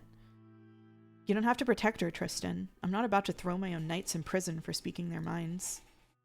You're right. Forgive me. You don't have to protect my feelings either. A marchioness needs to know what her subjects think and feel. Lynn, you've clearly grown up faster than I realized. Your brother beams at you in his own quiet way. His smiles are, like everything else about him, measured and concise. You've often wondered if he sees his entire life as a battlefield. You swear he treats every interaction like it could be a threat. It only means all the more that he allows himself to relax around you. His cool blue eye looks more tired than you remember, but there's a twinkle in it now that glints with pride. You can't help but grin back. Was there something you needed? He asks. No, it's nothing, really. I was just hoping to see you before the tournament. We've both been so busy. Father certainly hasn't left it easy for either of us. I'm glad I haven't had to worry about further disputes with Astara, but there were still so many things I wasn't prepared to take over. I wish you were still here, Papa. I see. You've certainly worked hard these last few weeks, Lynn. How have you been? I'm fine, you want to say, but you can't. Not with the way your brother speaks, not with his steady voice and stoic gaze, just like your father's, that stop the words in your throat and make the heaviness in your heart weigh even more. Why don't you tell me about it as we walk, he says gently. Yes, but first... Your eyes flicker over your brother's armor. Though well-maintained, it clearly shows its use. It's scarred, just like its wearer. It's not the suit you expected to see him don today. Did you not like my gift? You motion to the empty suit of armor on display in the solar. This suit is a deep black, embossed with intricate patterns over every inch of steel. Ravens, leaves, flowers, and flourishes gleam like moonlight on a dark pond. Even the hauberk is woven from Errol in chat just saying, stop that. Even the hauberk is woven from black steel rings, glittering as sunlight catches on the links. Its sash and trimmings are cut from deep blue velvet. A raven embroidered in silver thread looks ready to take flight from the cape that hangs off its back. Lynn, I love it. It's beautiful, but it's too much. Please, one suit of armor is hardly enough to reward you for your service. My service isn't worthy of reward, it's my duty. You watch him tentatively run a gauntleted hand along the polished cuirass. This is a suit fit for a king, Lynn. Don't tell me this is the work of His Majesty's smiths. Let's just say they were only too happy to build a suit for the mighty Iron Slayer himself. An uneasy look flashes through his eyes at the epithet. Gifts from the powerful never come free, Lynn. That's for me to worry about, not you. You deserve it, Tristan, you do. You stare at the beautiful suit of armor, your arms folded tightly around you. You're not sure what else to say. Your brother's humility doesn't surprise you, but you've often failed to understand it. I suppose now isn't the time to bring up the other gift from His Majesty. You feel in your pocket for the slim dagger that sits concealed, though dagger is far too mundane a word to describe it. It's a work of art, Its hilt is sculpted into a raven in sycamore branches. The blade rests in a beautiful black scabbard with engraved silver shape and fittings. More raven and leaf motifs are etched into the blade, nestled around an inscription on the polished steel. Protector of Leaf. Along with your lands, that title is passed down through your family for centuries. It honored your ancestor who bent the knee to the King of Thrazir, and now it belongs to you. But there's no rule that says the Marquess and Lord Protector must be one and the same. A different family member can be granted it, and nobody deserves it more than Tristan. Traditionally, the symbol of the Lord Protector is a medal, but you've never seen your brother take joy in accepting medals. Honors and titles alone could never be enough. A practical knight like him deserves a practical gift, like blades and armor. I didn't think you would mind that the suit was a little ornate, though. How about this? I'll wear it if I make it to the final day of the joust. Then it's a promise. You better do your best, Sir Tristan. You keep the dagger tucked out of sight and smile at him, mollified.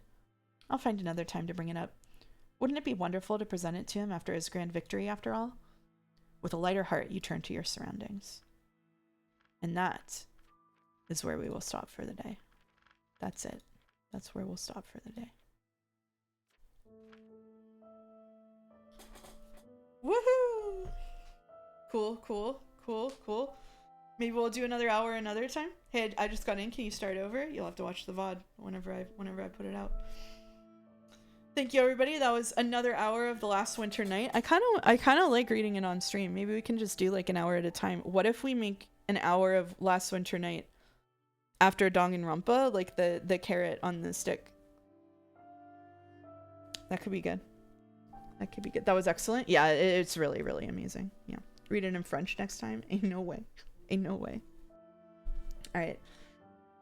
Thank you for these therapy sesh crumbs. It really is a therapy sesh, isn't it? All right. Remarkable how this has so many good hooks to pull people in as you're reading, but it doesn't feel like it's exploiting my attention. It's so like rich, and it's not afraid to be slow, which I really like. Like a lot of VNs are like, either they grind to a halt or they rush you through things, and this has like a really good balance of it's like immersing you into the world like a little bit at a time, but like you don't have to do it, you don't have to look at everything, and you can like you decide how much you engage with it. And if you decide to engage with everything, it doesn't feel like everything has come to like a standstill. It feels like everything you're engaging with increases your experience. So yeah. Hi, Casey. Casey came in just to yawn at me. All right. Well, who do we got here? We got Ray. We got Ray live. Ray is doing some art streaming with Wolf Blorbos, it seems. Why don't we raid Ray? I'm bored of people saying they dislike flowery prose, so I respect a VN that just says, what if I wrote this to be pretty? It's nice, isn't it? Like, it doesn't veer into like the purple prose. It's like very it does what it sets out to do, and it doesn't over embroider really. It's just pretty. Yeah. I like it when an author is confident in laying things out one piece at a time. Yes. Yeah. I feel like the information economy, to use like a gross term, like is really good in this VN. But it the way that it tells it is very beautiful. Yeah, it's sentimental and melancholic in expressing that. It's written the right way for what it's doing. Yeah. All right, let's raid Ray then. Thanks everybody. I will be back tomorrow with our next mystery guest, going into the post trial for chapter 4 of Danganronpa V3, and I guess the beginning of chapter 5. So we're coming to the home stretch of the last 2 chapters. So that's good. The author pokes fun of themselves in the opening scene if you try to aim for a cynical character. Oh, that's fun. I didn't know that. All right, I'm gonna put the raid out. So we'll have Danganronpa V3 tomorrow with mystery guest. Then Friday will be the grand demonetization stream, and then Saturday is a collab with Backseat. So look forward to Backseat. Look forward to it all. I'll see y'all soon. Have fun with Ray. And it's Raid Slop.